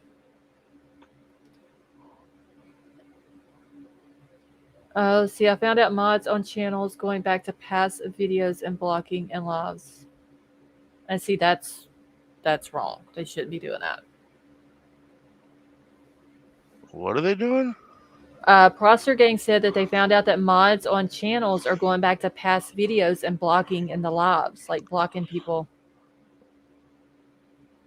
Oh. Which is crazy. See, okay, so this is what I'm noticing. If a sub retracts their own comment, we don't have the option to remove it, only timeout or block. That's what it seems like, but we should still, like, if they retract it, it should disappear out of the chat, and it's not doing that. It just sits there. Was that just for us because we're mods and you're the creator? Or can everyone still see it? I don't know. Well, apparently everyone can, because they were saying they could see. Or would it be when it's replayed? Because I know if you go back and edit a live, you lose your comments. Really? Yes. You I didn't lose know your that. you lose your chat. If you go back and edit a live that's already been published, you lose your that came up in the Rodney case a bunch of times. Oh wow. Because people were editing stuff out of these lives that are making claims, and then I never said that. Well, yeah, you did, and there's no chat, so you obviously edited the live. That happened a few times with that weird guy. I forget what his name is. I didn't know it would do that. Yeah, it was new to me. I mean, I don't know a whole lot about YouTube. Mm-hmm. I'm learning more every day as I read, but I mean, it seems to be changing quite rapidly, in my opinion, just from when I started looking into it all Right. to now. Because it's definitely made some changes. what happens if you play music on a live and if you're not monetized, I don't think they'll bother you as much. If you are monetized and you monetize that video, somebody's going to come claiming it. Yep. You can get a copyright strike. If you get so many copyright strikes, you get suspended like for so long, or they can take the channel. No doubt in my mind that there's people out there that will go and just watch videos and hit them with copyrights, even though it's not theirs, right? Because of how many people will actually just pay to leave the video up. Yeah, Michelle, have a good night. Yeah, or they can do like I was talking earlier, like a copyright claim, and then if you just go edit out the music, like if it's only a small part, you edit out the part that they're claiming, and then they'll drop the claim. I think if it's clearly in the background and it's not intended by the recorder, it should be left alone. Music played in public is music played in public. Right. I mean, either this is public or it's not. Yeah.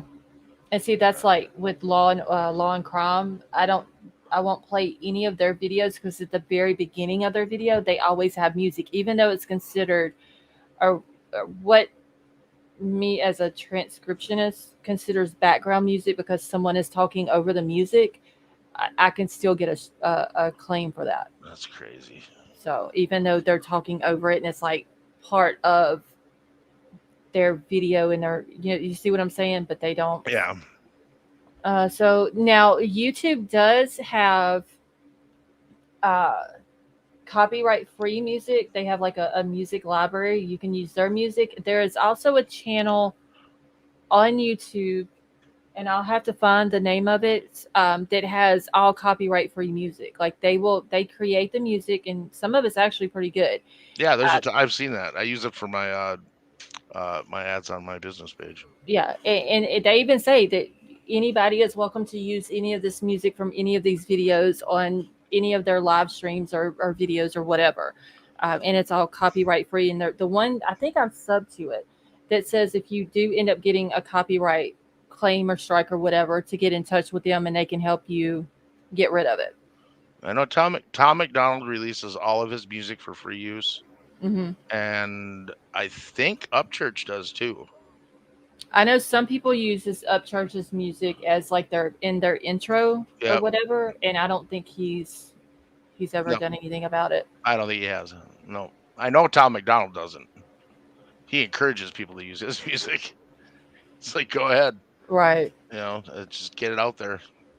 See, I want what I want, not their shitty view of what they want. Just that's a good way to say that. Who said that? Vapor did. He was talking Vapor, about high five.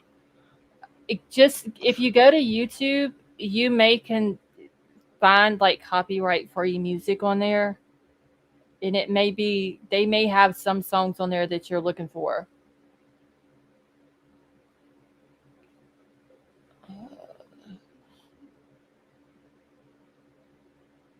Okay, I was just trying to catch up now. Oh, P Fox, it's more than 64%. Yeah, it's more than 64%. Last I heard it was in the low 90s. Let's see. Whoever owns NewsNation said that they own 64% of the news stations or something. Must have got lost. Whenever you put a comment in the chat, you should be able, if you're on a phone, just tap on your comment and a box will pop up and it should give you the option to retract. And see, used to, when people would do that, we could see it in the chat and it says so-and-so has retracted their comment. Or it may say remove.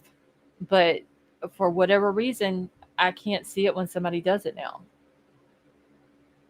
Because I was trying to remove a comment, was it last night or night before last? I was trying to remove it. Troll was trying to remove it.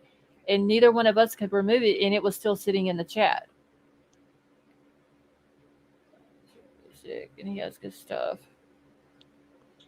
You can reach out to him and ask them if you can use, if it's not already copyright free. You can reach out to him and just ask them.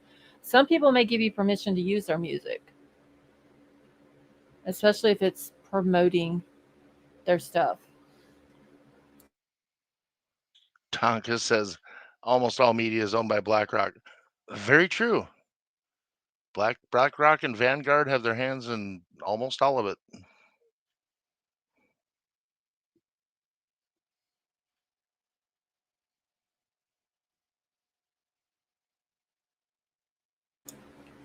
Okay. Oh, We gotta adjust the gain on your mic. Well, because the background is super loud. It's super sensitive. Yeah, that's what I mean. The background's super loud. Yeah, because my son was in the other part of the house the other night eating, and he was hitting a spoon on his bowl. I think he was eating ice cream, and they could hear it in the live stream. You can adjust that. I'm gonna have to figure out. And even Troll said that because he was back there vaping the other night. I can hear him doing it all the time. Yeah, and I didn't realize that but it only started doing it once I got the new computer. I don't think it was like that when I had the laptop. You're on default settings. Oh well, I'm gonna have to end up changing it. Yeah, it's easy. So I'll have to figure it out. Ain't no big deal. Because there's no telling what you may hear in my background. Like that's what I always tell my kids to make sure they're quiet. But my youngest son doesn't know how to be quiet. Oh, White Widow Baby says when I exit YouTube and come back in, the comments are gone. Aha. Really? So it has to physically reload that part of the page and then they go away. I don't know. Maybe YouTube will get it all worked out. Which would make sense because a lot of people screenshot some of the stuff that's going on in the chat. Mm-hmm. And if somebody removed a comment, they're still able to screenshot it. Right. Scott, no, that's my fan running. I have to cut the air off because it's right here by where I'm sitting at. Y'all could really hear it if it was going. Well, that's gonna be rough in July. Holy shit. I might have to change because I have a headset with a mic on it. If I might have to change mics because right now I have a mic that's like the boom mic, I guess is what you would call it. Which one is it? What is the name of this? Milano or something like that. Because I've got an extra really good noise canceling mic. It's on a boom as well. Really? Yeah, it's got a 2-inch foam isolator on it, so you almost can't hear anything in the background. I mean, I put the little pop filter thing or whatever on it. Like I have the screen in front of it. I have all of it, and it's still like super, super sensitive. Well, you should be able to adjust the gain. I'm gonna have to work with it then after the live because that Troll was telling me that tonight before I went live. He was like, "We're gonna have to figure something out with your mic because of it being so sensitive." Yeah, when you mute, it's like, is she still there? Because it literally sounds like you disconnected. Oh wow, it's that loud. And I wasn't sure if you knew about it. And see, like on this computer, where on the laptop I can just hit the buttons at the top and cut my sound up and down. On this one, I can't do that. I have to physically go on the screen and cut it down, which is super annoying as well. Well, once you get it set up right, it shouldn't be a big deal. Yeah, because Carrie, I don't know if she's in chat tonight. She's the one that got the mic for me, and it's a nice mic and everything. All I did was when I got it, I hooked it up on my desk, and then plugged it into the computer and just went to working with it. So I didn't do like any of the settings or anything like that. It took me 2 days to set up my podcast mic. Oh, wow. I probably made 800 recordings trying to get it figured out and get it all levels set right. It was a pain in the ass. I'll have to mess with it then and see. Roger said he uses a dead cat on all of his mics. I have a camera, a DSLR camera that has a mic that sits on top of it that has a dead cat on it. That I hardly ever use. Let's see, how was it? Brad, yours was fine last night. Like your mic and all that was clear. 20 years old. That's funny. Yeah, his was fine last night. Like there wasn't staticky. Like it wasn't no type of background noise or anything in it. So yeah, at one point you had a lot of people on panel. I had 7, counting me. I think it was. But there's another characteristic of good people and on a channel. Nobody was over talking to each other. People were using their mute button. Right. It didn't matter that you had 7 people. Yeah, it was a good panel last night. On other panels, you get 7 people, and it's unlistenable. Right. You just can't do it. Yeah, it was a good panel last night. White Widow Baby, I think he will definitely take the stand because he's going to want to hear himself talk. You think? Yep. I mean, I think he's going to want to. I don't know if they'll let him. His lawyers might just be like, no, he just can't. I mean, I can see that because of the control issue that he has. But I think he'll want to. I don't know if they'll let him. Yeah, because, you know, the kids that was in his class that he was a TA for, they would talk about when a subject would be brought up and he would take over the class and he would go into great detail about it and he would make sure that everybody in there knew that he knew what he was talking about. Now, whether he takes a stand or not, I don't know. If he does, it's going to be probably long-winded and very interesting. For sure. It makes me wonder a lot about him because they say he used to be a fat kid and picked on, blah, blah, blah, and all this shit. Mm-hmm. And I have an issue with the way he acts now. You'd think he'd be more grateful to have that massive life change, right, instead of turning into a dick. So was this guy like on roids or something?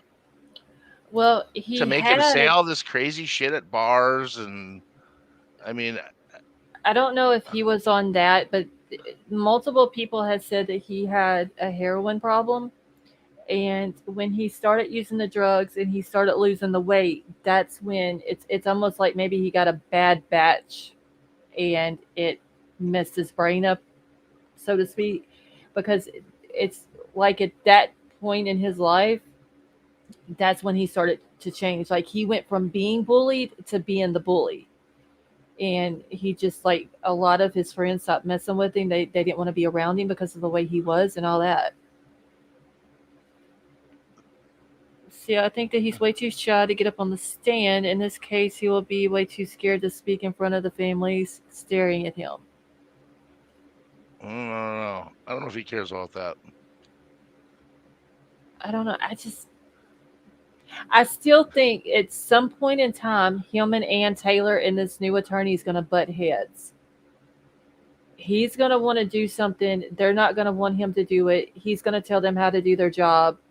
They're going to buck back against him. And there's going to be problems. Well, you might see an attorney just pull themselves off the case over that. But can they do that if they're court appointed? Now, like the other attorney, it can be done. I don't know if a judge would let him. Like the co-counsel attorney, it's not a public defender. Ann Taylor, his main counsel, she's court appointed. And there's only limited amount of death penalty qualified attorneys or even public defenders in the state of Idaho. And Ann Taylor was, I believe, the only one in the northern part of the state where he's at, or in that district, or however they label it. Boy, that just screams appeal. I couldn't get a good attorney because there's only so many. I mean, I don't understand why they couldn't have, if she wasn't available or if she pulls herself, requests to leave for whatever reason, why couldn't they pull one from a different area of the state if that attorney doesn't have any cases? I hope that happens. What, them getting in, like, just button heads in court? I mean, it would show the jury that he has an issue with women in authority. Control. Right.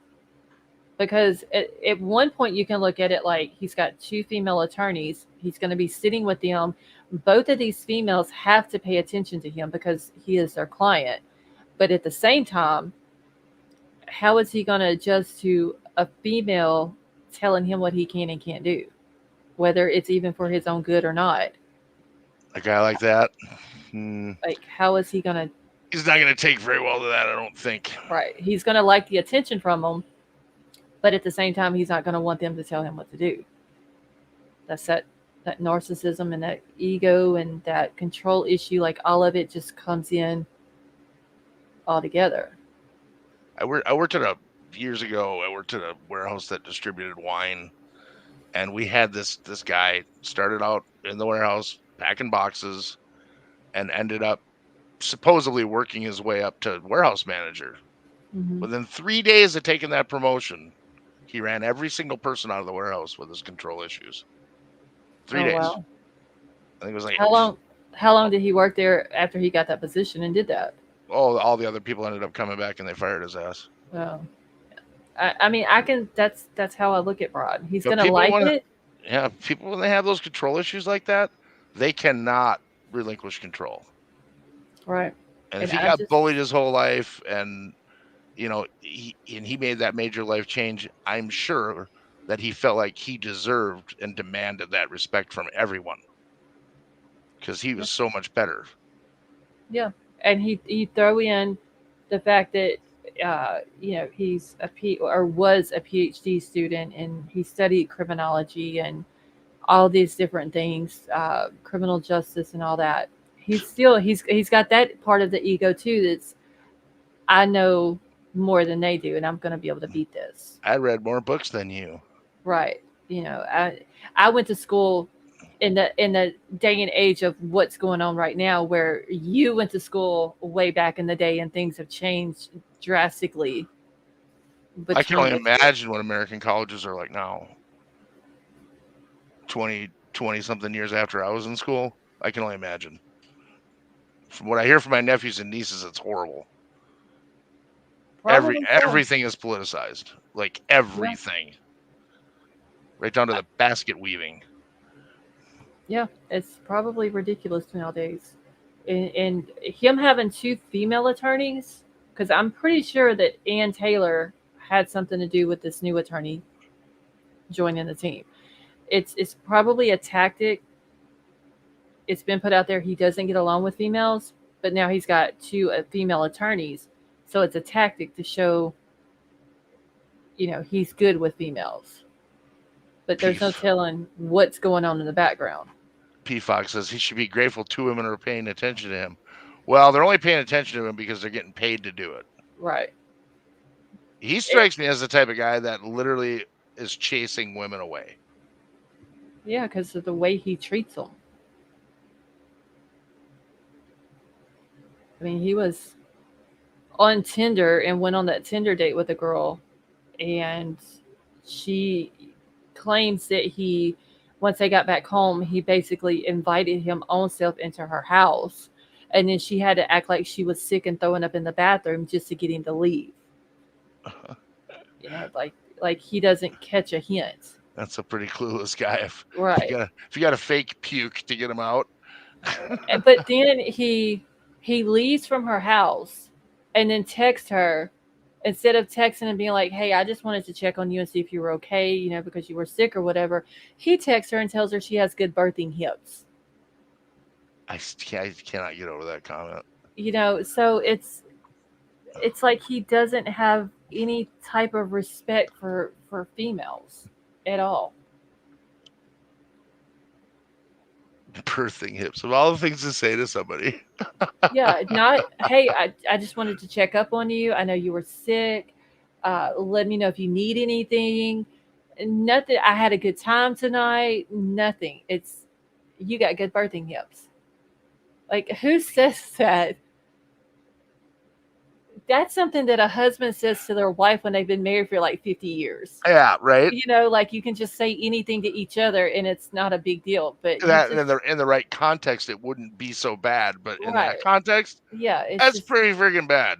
this girl had to fake puke to get rid of you, and then you're going to come back with something like that. Like you're not playing a very good game. P. Fox says, Big Al, it wouldn't be the first time someone's had to pay for a woman's attention. So true. Wait, Widow Baby, I don't doubt that for a minute. You'd probably punch him. I don't think you'd smack him. I think you'd punch him. But hey, Angela, how are you? A gay guy wants to. Oh well, it's just husband and wives. They've been together for years. They joke around about stuff. You know what I'm saying? But just Rosie says, maybe Asperger's? You know what? You might be onto something there, Rosie. I've heard a lot of people say that. Maybe he's on the spectrum. It wouldn't surprise me if his brain was just slightly modified where he can function enough to be a PhD student, but he's a little bit screwed up. Because it seems like that, like I said, the way everybody's talking, it's like that switch happened when he got messed up with the drugs and the weight loss. Maybe at their 50th wedding anniversary, I noticed she had good birthing hips, so I married her. But see, that would be like something that would be said from a husband that's only joking. Like, right. This dude is telling this girl this, that he met on Tinder. You go out one date with her. She fake pukes to get rid of you, and then you come back with something like that. Like, That whole fake puke thing just makes me giggle. I mean, holy! Why did she even let him in the house though? That is. She said that he basically kind of I don't know if really forced his way in, but just kind of like invited himself in, and they watched Netflix and all that, and she just kind of wanted to get rid of him because that's when the whole him tickling her part she was talking about, and she told him to stop, and he was like, I don't know what you're talking about, and so he was kind of being an ass to her the way, and this is all coming from her, so there's no proof of it. This is all alleged. This is just coming from the girl that has said that she went on the date with him. But the way she is talking, he was being an ass to her all night. Did they shut down all of his social media? Did they pretty much lock everything down? I think so. Because there was one Instagram account that was following Kaylee and Maddie, and it had been said that wasn't really him. Now I don't know if it was or not. I know that there was multiple, like after he was arrested, multiple Instagram accounts started popping up with his name and picture and all this and that.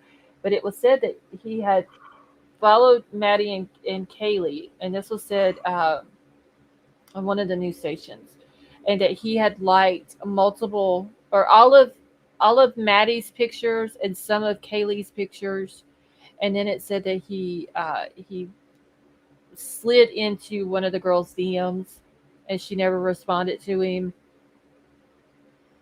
Whether that's true or not, I don't know. That was just once again something that's alleged.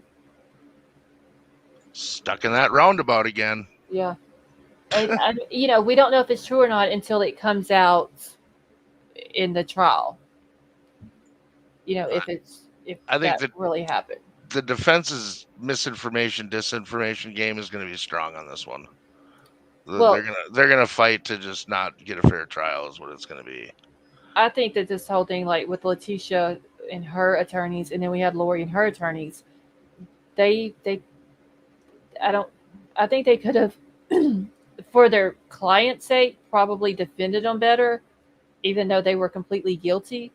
I think Ann Taylor is going to be a different story. I think she's going to come out swinging compared to what we've seen with these other murder cases. I think it's going to be a completely different ball game with her in the way she defends her clients. His SoundCloud is still up.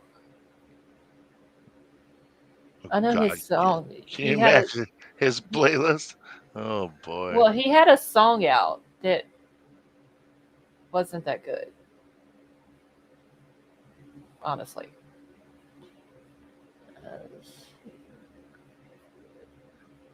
Let's see. I'm just, I'm so behind in the chat.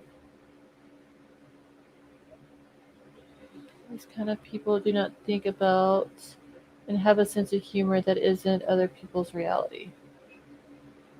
I honestly, he don't have a sense of humor. He don't have any emotions. He, I don't know how to explain him, other than he's egotistical and narcissistic and an ass. It's about the best way I can explain him. And that's just by looking at him.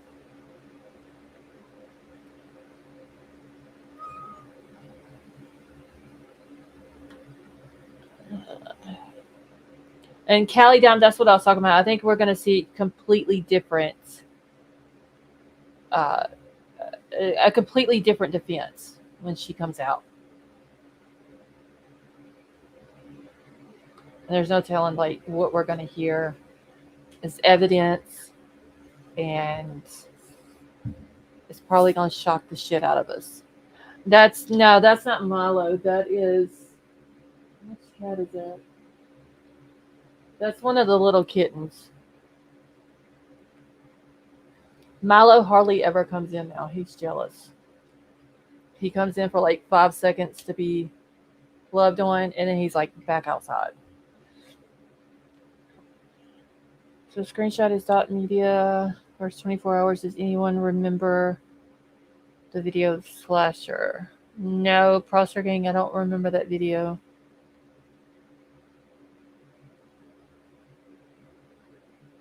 You guys are thinking. Let's see. Scarlet West Boys trial. Jury has reached a verdict. Verdict to be announced 5:19 at 11 a.m. Oh, wow.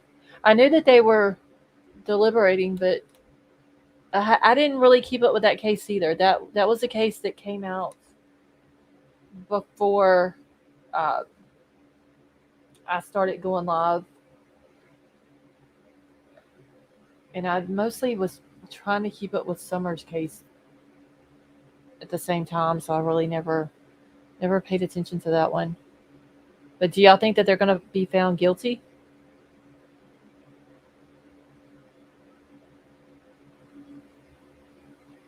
Hey, Crime Solver, how are you? Our style of defense has worked before with prior cases and acquitting her clients.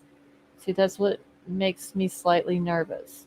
Well, this co-counsel that's out, allegedly she got a guy that had 4 life sentences plus 50 years. Got his case overturned. Convinced the court that the witness misidentified her client. So it's going to be very interesting whenever this goes to trial. All right. Well, it's time for me to take this to the YouTube TV. All right. You guys have a great night. Thanks for having me. You're Thanks for very all welcome. the prayers. They are appreciated. Yep, no problem. Thanks for coming up. Hopefully you get to feeling better and the whole heart rate thing gets Yeah, better. it's gonna come around. I honestly think it's a matter of all these med changes. Possibly. And when you've got 7 or more medications that are supposed to work together, nobody really knows if they do or not until they try them in that person. So, right. I hate being a guinea pig for the drug companies, especially in this day and age, but it's better than the alternative. Yeah, I mean, if it eventually starts working and it just takes a week or whatever, yeah, to start working, then it'll be worth it in the end. So, if I can feel better and actually get back to work, I'll be pretty happy. And not let things stress you out. Yeah, I could use just a stupid bartending shift, where I don't have to do anything but sling beers and count pull tabs. All right. And make $1,000 in a night. Would be nice. King Scarlet, my sister was the charge nurse in a level 1 trauma unit for 25 years, and she goes over everything before I take it. Well, at She's least you have somebody with yeah. medical knowledge. Oh That, yeah. yeah. So that's No, a good thing. She has more education than most of the doctors she worked under, Mhm. and actually performed more actual work in trauma than a lot of the doctors, because the So charge nurses are always there. So anything right. that happens, they're there for it. So I trust her big time. So Yeah. all right, you guys have a great night. All right. Don't Well, talk thanks about for. anything too crazy while I'm laying in bed. And yes, White Widow baby, that was directed at you. If I hear anything under there, I shoot first, just so you know. I got a Nerf gun right next to my bed. Well, she would just repel that. I I'm mean, sure she probably yeah, would. It doesn't, yeah, nothing from her surprises me anymore. yeah. That wouldn't even hurt. So, All right, guys. Have a great night. Love y'all. Be good. Be all safe. right. Be kind. Have a good night. Thank you for coming Adios. up. Thanks. All right. Bye. All right.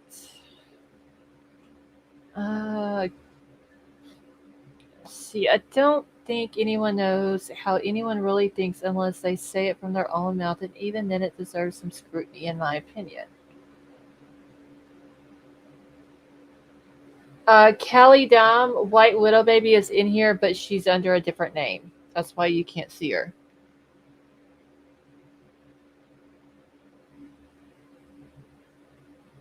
Okay, there was another. Hey, Vaughn, how are you? There was another comment. Let me find it real quick. Tonka says, I think if Bryan walks, it won't be because of a technicality. It will be because of a lack of evidence. I think that's what a lot of people are having issues with too. It's because we just don't know the evidence that they have, which they don't owe it to us, or to let us know what evidence they have. It's just, it would be nice to know. Okay. All right, Emerald Queen, you and Werewolf Queen both have a wonderful night.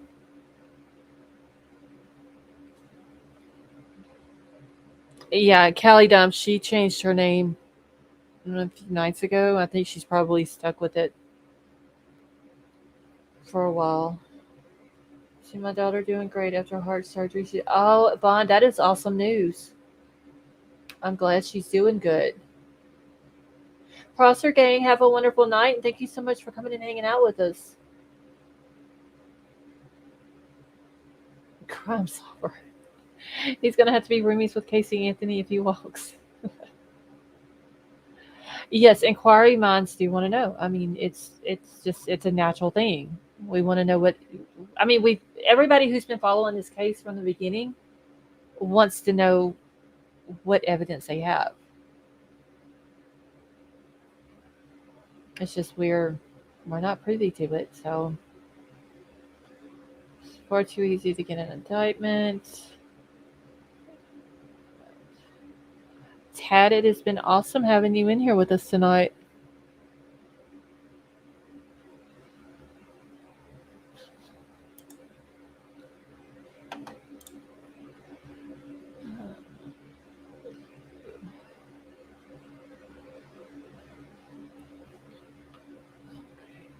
Let me just jump back into my. I thought I had another video.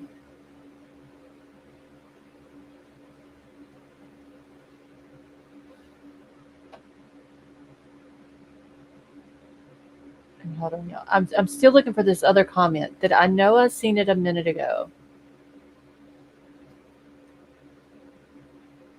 but it may be too far up. But it was something that I was wanting to respond to.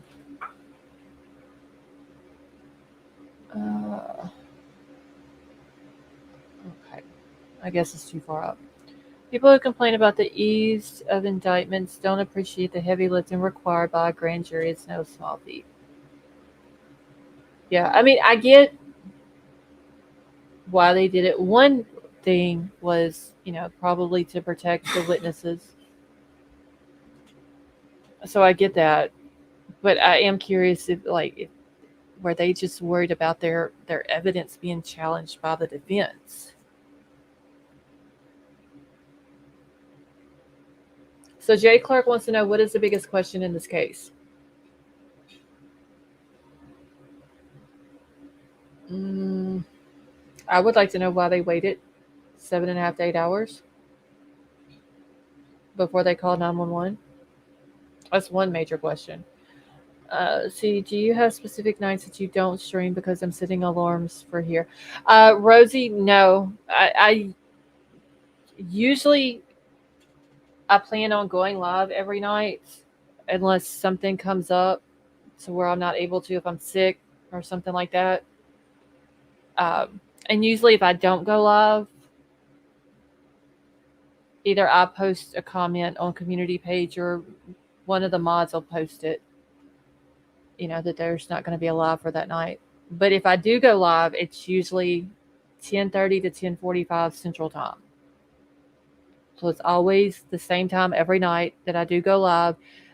Very seldom will I do a live during the day unless it's something dramatic and I need to go live early, which I do really need to start doing lives during the day too. Let's see. Jay Clark, that is like one that stands out to me. Like, just what was the reason that they waited? Especially after what is in that PCA about her seeing the guy at 4 something in the morning, all black with a mask on. Like, what was the reason of waiting?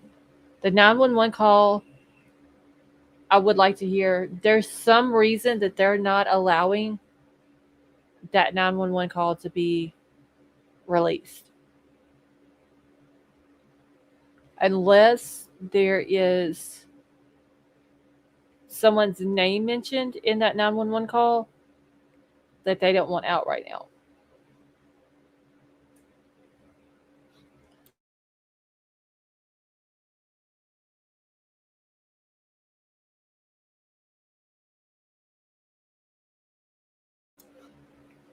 Let's see. Julie, I don't know. I think that's could be the main reason is who it is that made the 911 call. Because usually whenever you make a call like that, the dispatch always asks who the caller, for the caller's name. Now it can be redacted and then released, but there could be other stuff that was said throughout the whole call that they just don't want out right now, which is very interesting. See, names, maybe graphic description of what they saw. Yeah, that could be it. There's some reason. Hey, Daylight, how are you? There's for sure some reason that they're not wanting it out there.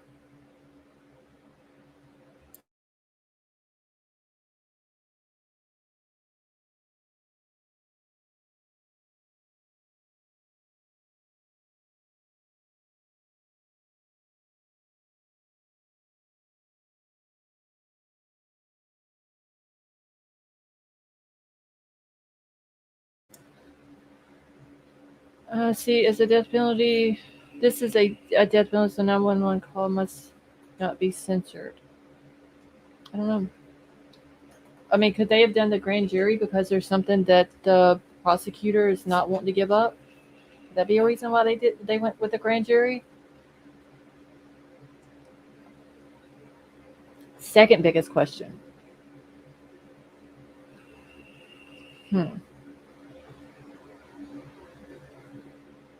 I would like to know if they really sent the knife sheet down to Texas to a different lab.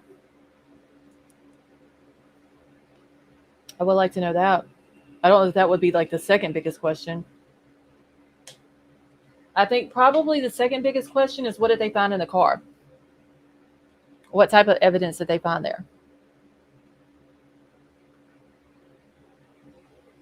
Rosie, I don't remember seeing ceiling fans in the house. They could have been there, but I don't remember seeing them like in videos and stuff like that I've seen on social media. But I think my second biggest question would be, what evidence did they find in the car? Was there DNA in the car?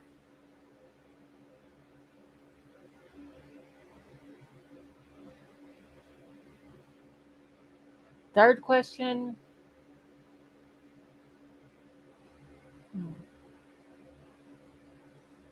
I don't know what my third question would be. I'd want to know if they found more footprints, more bloody footprints that was in a pathway like that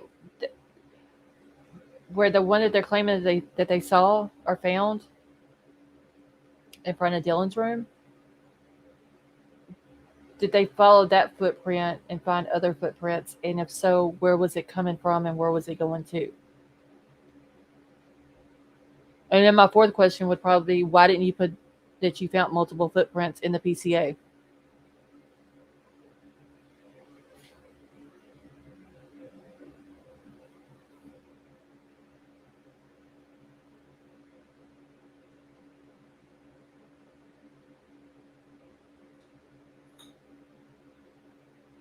Hold on 1 second, y'all.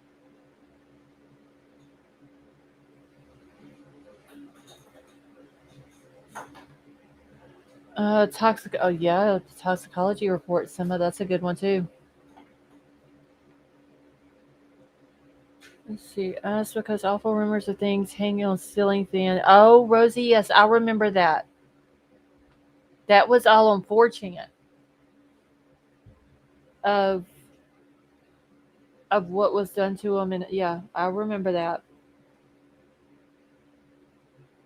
Now, like I said, like in Xana's room,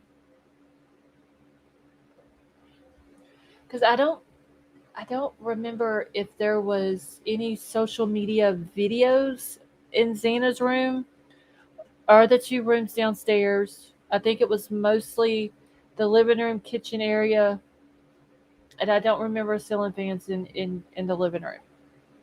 Now, the bedrooms might have been.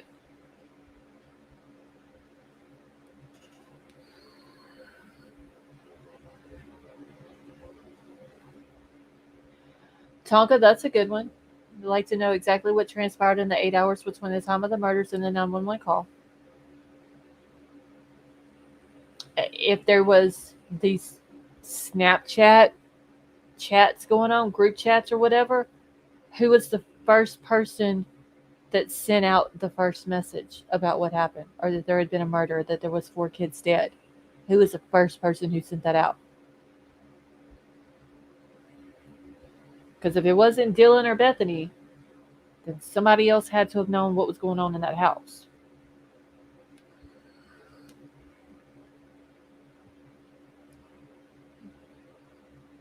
Let's see. I just hate the families. And Rosie, yeah, because I'm sure some of these family members probably keep up with what's being said on social media.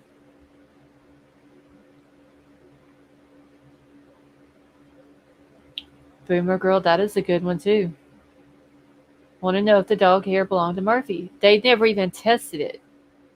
That should they claim it was possible animal hair. Well, why didn't you test it? And then I'm sure they could have tested that animal hair that they think that they found in his apartment with Murphy's hair.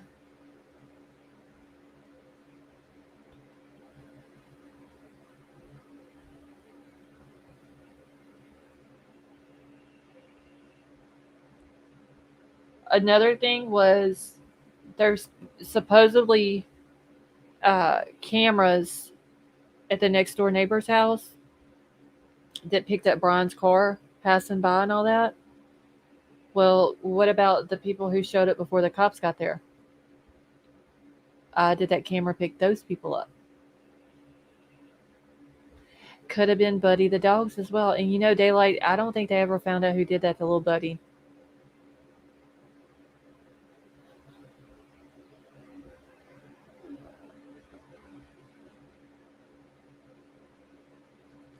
Let's see, the Labradoodles don't shed, so I don't think it was Murphy's hair.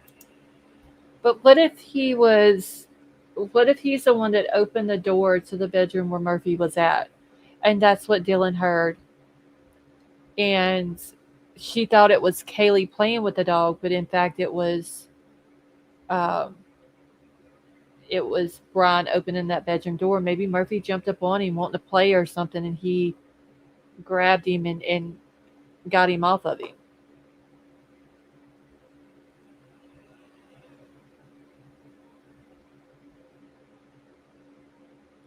Let's see. I thought they were going. Boomer Girl, there was a thing where they said that they took it as evidence, but it didn't need to be tested and it wasn't sent to a lab.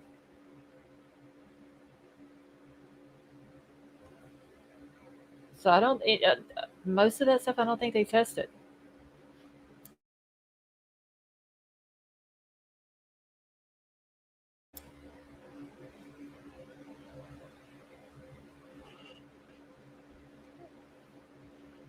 Um, yeah, I mean, there's some dogs that probably don't shed, but I mean, I'm pretty sure at some point in time their hair could come out,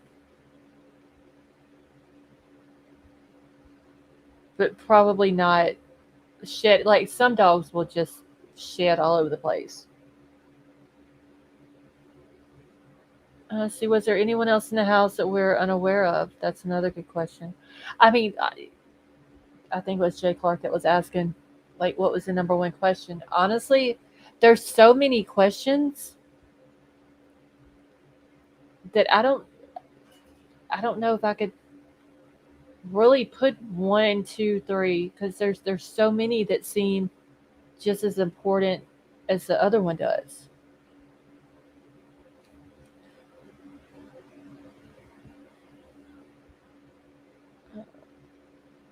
Timeline could be wrong to fit into Bryan's activities, and Murphy could have been taken out after sunrise if she's still coming here. Rosie, yeah, she might at some point. Um, I don't know for sure when though. But I mean, there's so many questions that we need answers to. Honestly,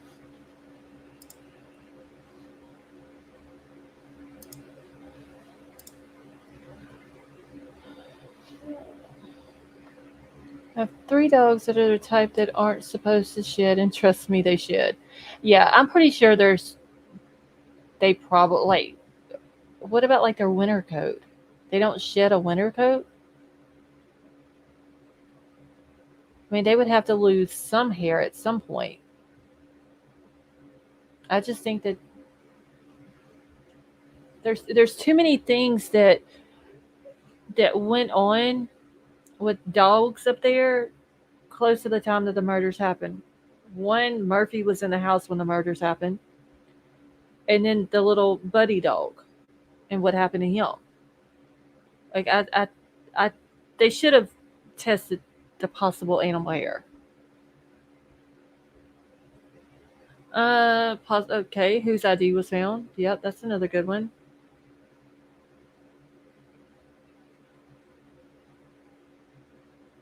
See, I agree with Sleepy. I don't believe that the timeline is correct.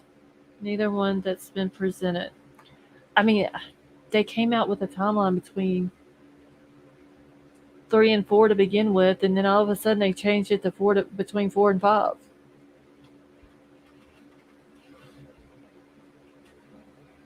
Hair off of Bryan's back. I do know one thing. Cats shed like crazy. See, where does BK say he was during the time frame? Crime Solver, we don't know. They're claiming that they have phone pings, but as far as what he's saying, where he was at, I don't know.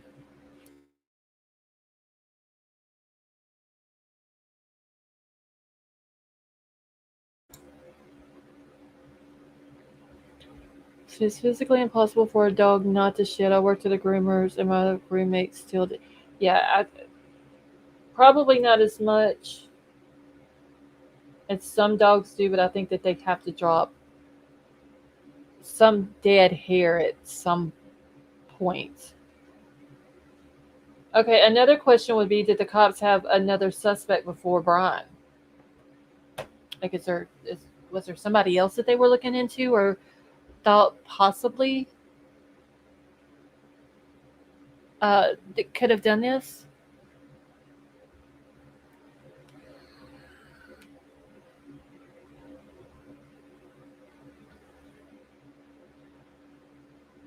Yeah, see, they should have tested everything that came out of that house.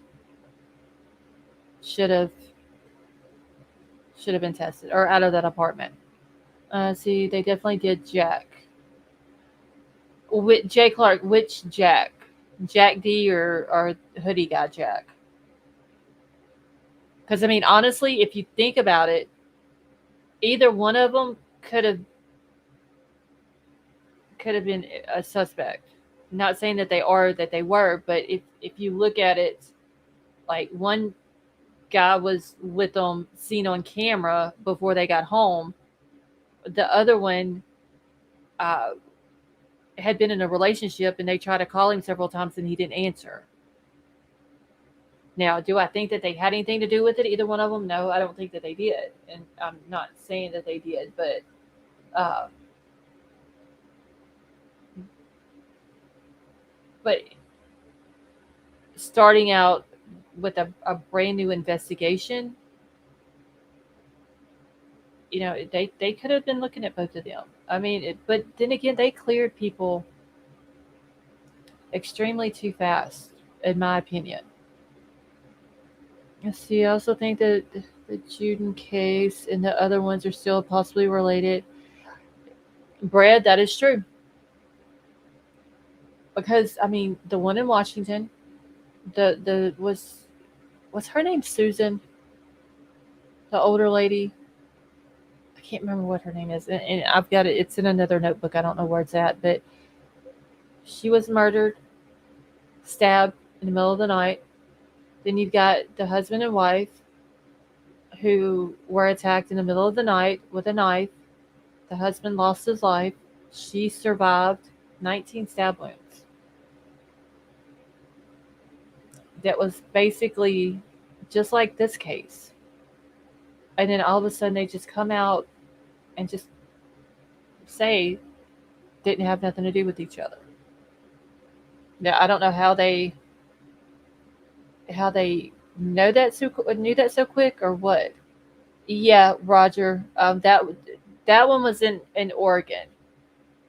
Um, I think the lady in Washington was hers June of 2020, and then the Oregon case was August of 2021, and then this one was November of 2022.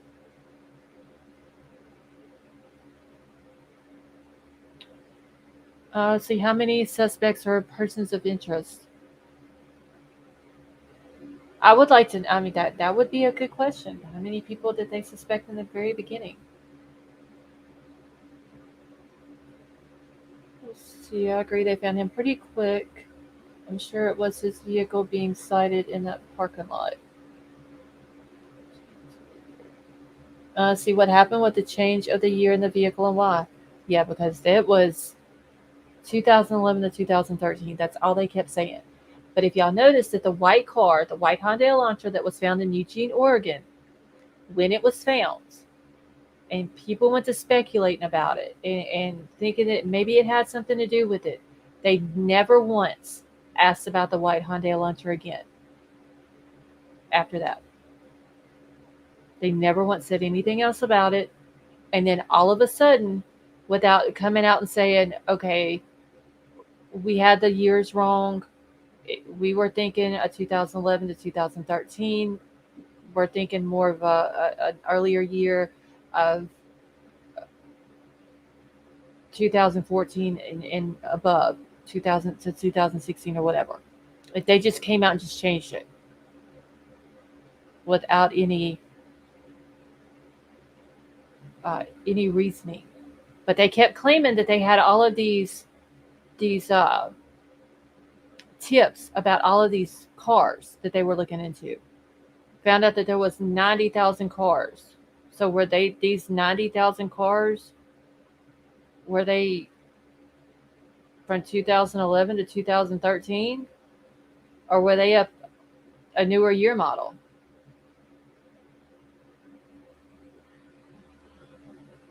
Let's see, they didn't ask about it because they already had it. And I don't even remember when that car was found in Oregon.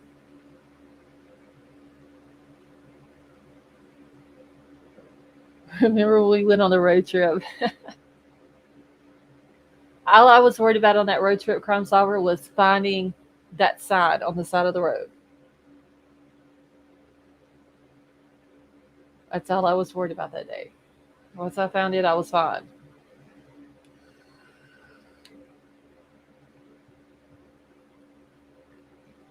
Let's see. There was a hit and run of a pedestrian same night in front of BK's apartment too. So yes, there was that happened outside of his apartment.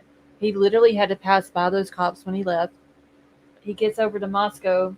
There's cops sitting, 200 feet from the King Roadhouse on Taylor Avenue.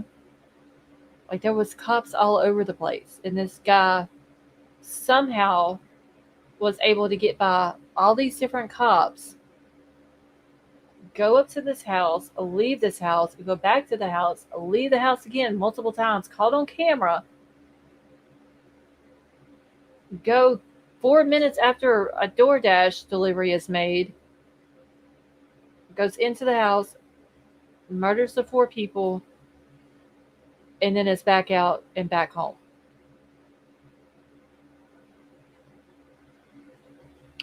See, there were, I think, White Widow Baby, the party was the night of the 11th into the 12th.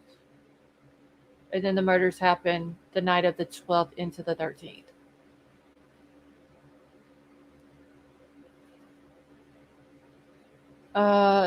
Okay, so are there still searches going on for the Minnesota mom? Dad is trying to get custody back. Sally Mae, yes. Madeline Kingsbury, they're still looking for her. Marissa, that was a wild ride that night. But y'all have to, y'all enjoyed it. Y'all have to say that. Y'all were having fun. I got a little lost. I was trying to figure where a sign was at, but so I wonder if he went to a party maybe for it. I think it's a possibility, White Widow Baby, that he went to at least maybe one party. He might not have really socialized with people in there, but maybe went into the party when there was a lot of people there and kind of looked around and got the layout of the house. Kind of dipped in, got the layout, and then dipped right back out. Without, because, you have that many people there. College kids are drinking. College kids are playing drinking games. Probably drunk. Are they really going to notice a guy that walks into the house with all those people there? Like, are they really going to pay that much attention to that?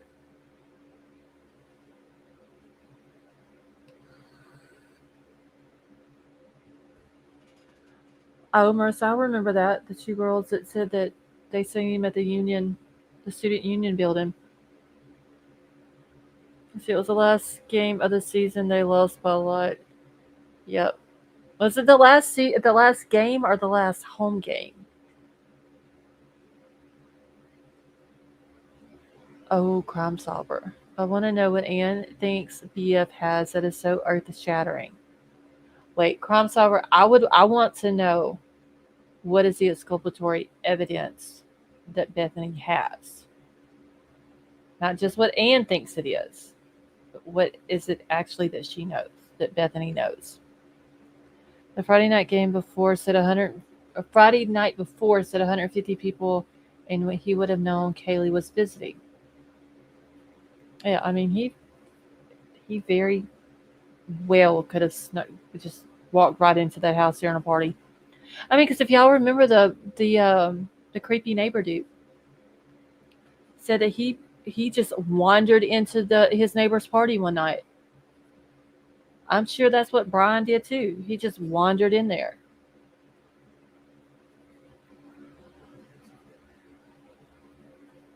Last game, but I think not sure. Keep hearing last game. Okay, it might have been the last game of the season. I know it was the last game of something, either the season or last home game or something like that.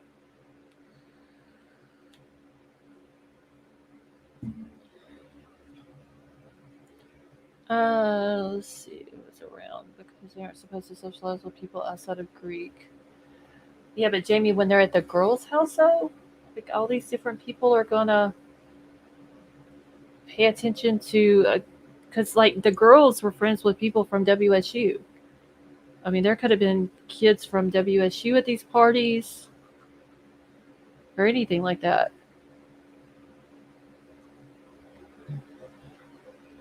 I want to know when no pics or anything leaked with these kids who post everything online.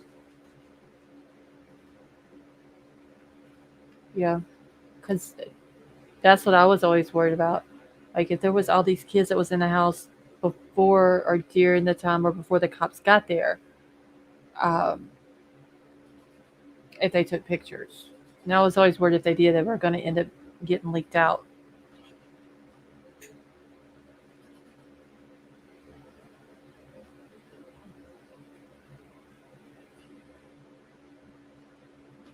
Hold on 1 second.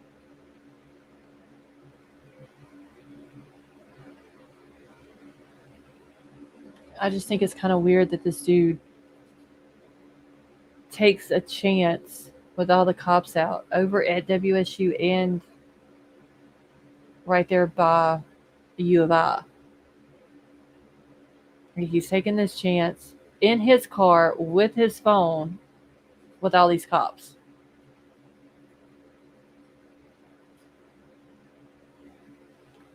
Okay, the alleged timeline makes it look bad no matter what. The 8-hour gap and others on scene before Ellie cannot be overlooked. Yeah, it just, I don't know. Hopefully we'll get an answer to that of what went on in that house during those 8 hours and what the reason.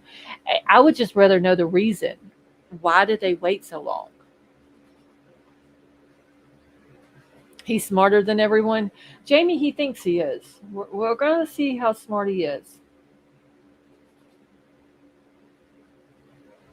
I mean, him taking a chance with all these cops at WSU and U of I with his phone in his car, you know that he had to have known that there was cameras that were going to catch him. It's almost like he wanted to get caught. I'm not saying that he did, but that's kind of what it seems like to a point. Was he trying to really get caught and then try to prove that he's smart and can get out of it? Let's see. I love photography, but can you imagine being a police crime photog? The PTSD must be terrible. Roger, they have to see like a therapist or something, because the stuff that police and crime scene investigators and all that, especially with kids, that's got to be traumatizing.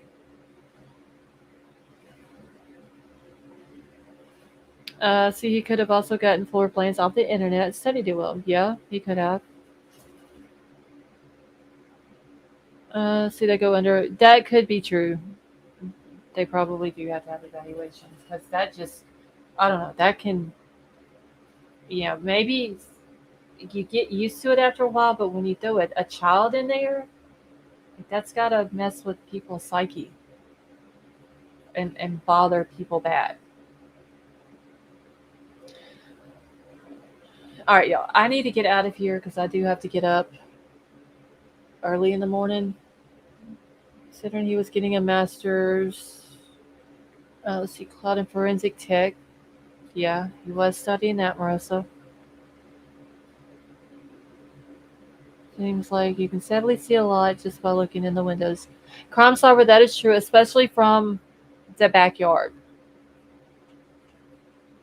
where the two sliding glass doors was. You could see into the kitchen. I'm sure if you were angled just right, you could probably see into the kitchen where Dylan's room is, and maybe just a little bit of the dining or the living room. Yeah, I got to get up early in the morning, so I need to get out of here so I can go to sleep. I want to know if BK was planning on coming back to Washington after his Christmas holiday. I've wondered that too, Crime Solver. To a point, I think that no, I don't think he was wanting to come back, but then he had stuff left in his apartment. Maybe he was going to see how things were going as far as like the investigation while he was in Pennsylvania, and if things started getting too close to him, maybe because they did say that he was supposed to be leaving and going out of the country the next day, the day after he was caught. Don't know if that's true or not. That was just a rumor that was going around. So maybe he was going to try to fill it out while he was in Pennsylvania, and if it was getting too close to him, especially with the whole white Hyundai Elantra coming out, then he was going to dip and leave the country and not go back at all. And whatever his personal belongings that he had at that apartment, he would have just lost them. So, Marissa, you have a good night, honey, and I will see you tomorrow night. All right, y'all. I'm getting out of here so I can go to bed. Thank you all so much for coming and hanging out with me tonight. Thank you to the new subscribers. Once you did super chats and super stickers, that was very nice of you. Thank you to the new members. Thank you, Tad. Please remember to keep everybody in your prayers that is sick. Sweet Candy, Big Al. Know that I'm Christy. Was somebody else in chat just a little while ago. I'm sorry, I don't remember who it was. Daylight, you're very welcome, and thanks for coming and hanging out with us. So just everybody who is sick or not feeling good, keep them in your prayers. Callie Dime, you're very welcome, and thank you. Yes, Gigi's husband, thank you, Tad. And Gigi as well. Miss Chewy and Brown Bear, Jamboree. But there was somebody that came in chat a little while ago. And I can't remember who it was. Yorkie Mama, I believe is who it was. Keep her in your prayers. Mooch. Let's see. Rosie said, please pray for my brothers and sisters in pain. Yes. All right, yeah. So keep everybody in your prayers. I'm going to get out of here and try to get some sleep. So I love you all. And thank you all so much for coming and hanging out with me tonight. Thank you to Big Al for coming up on panel. And I will see y'all tomorrow.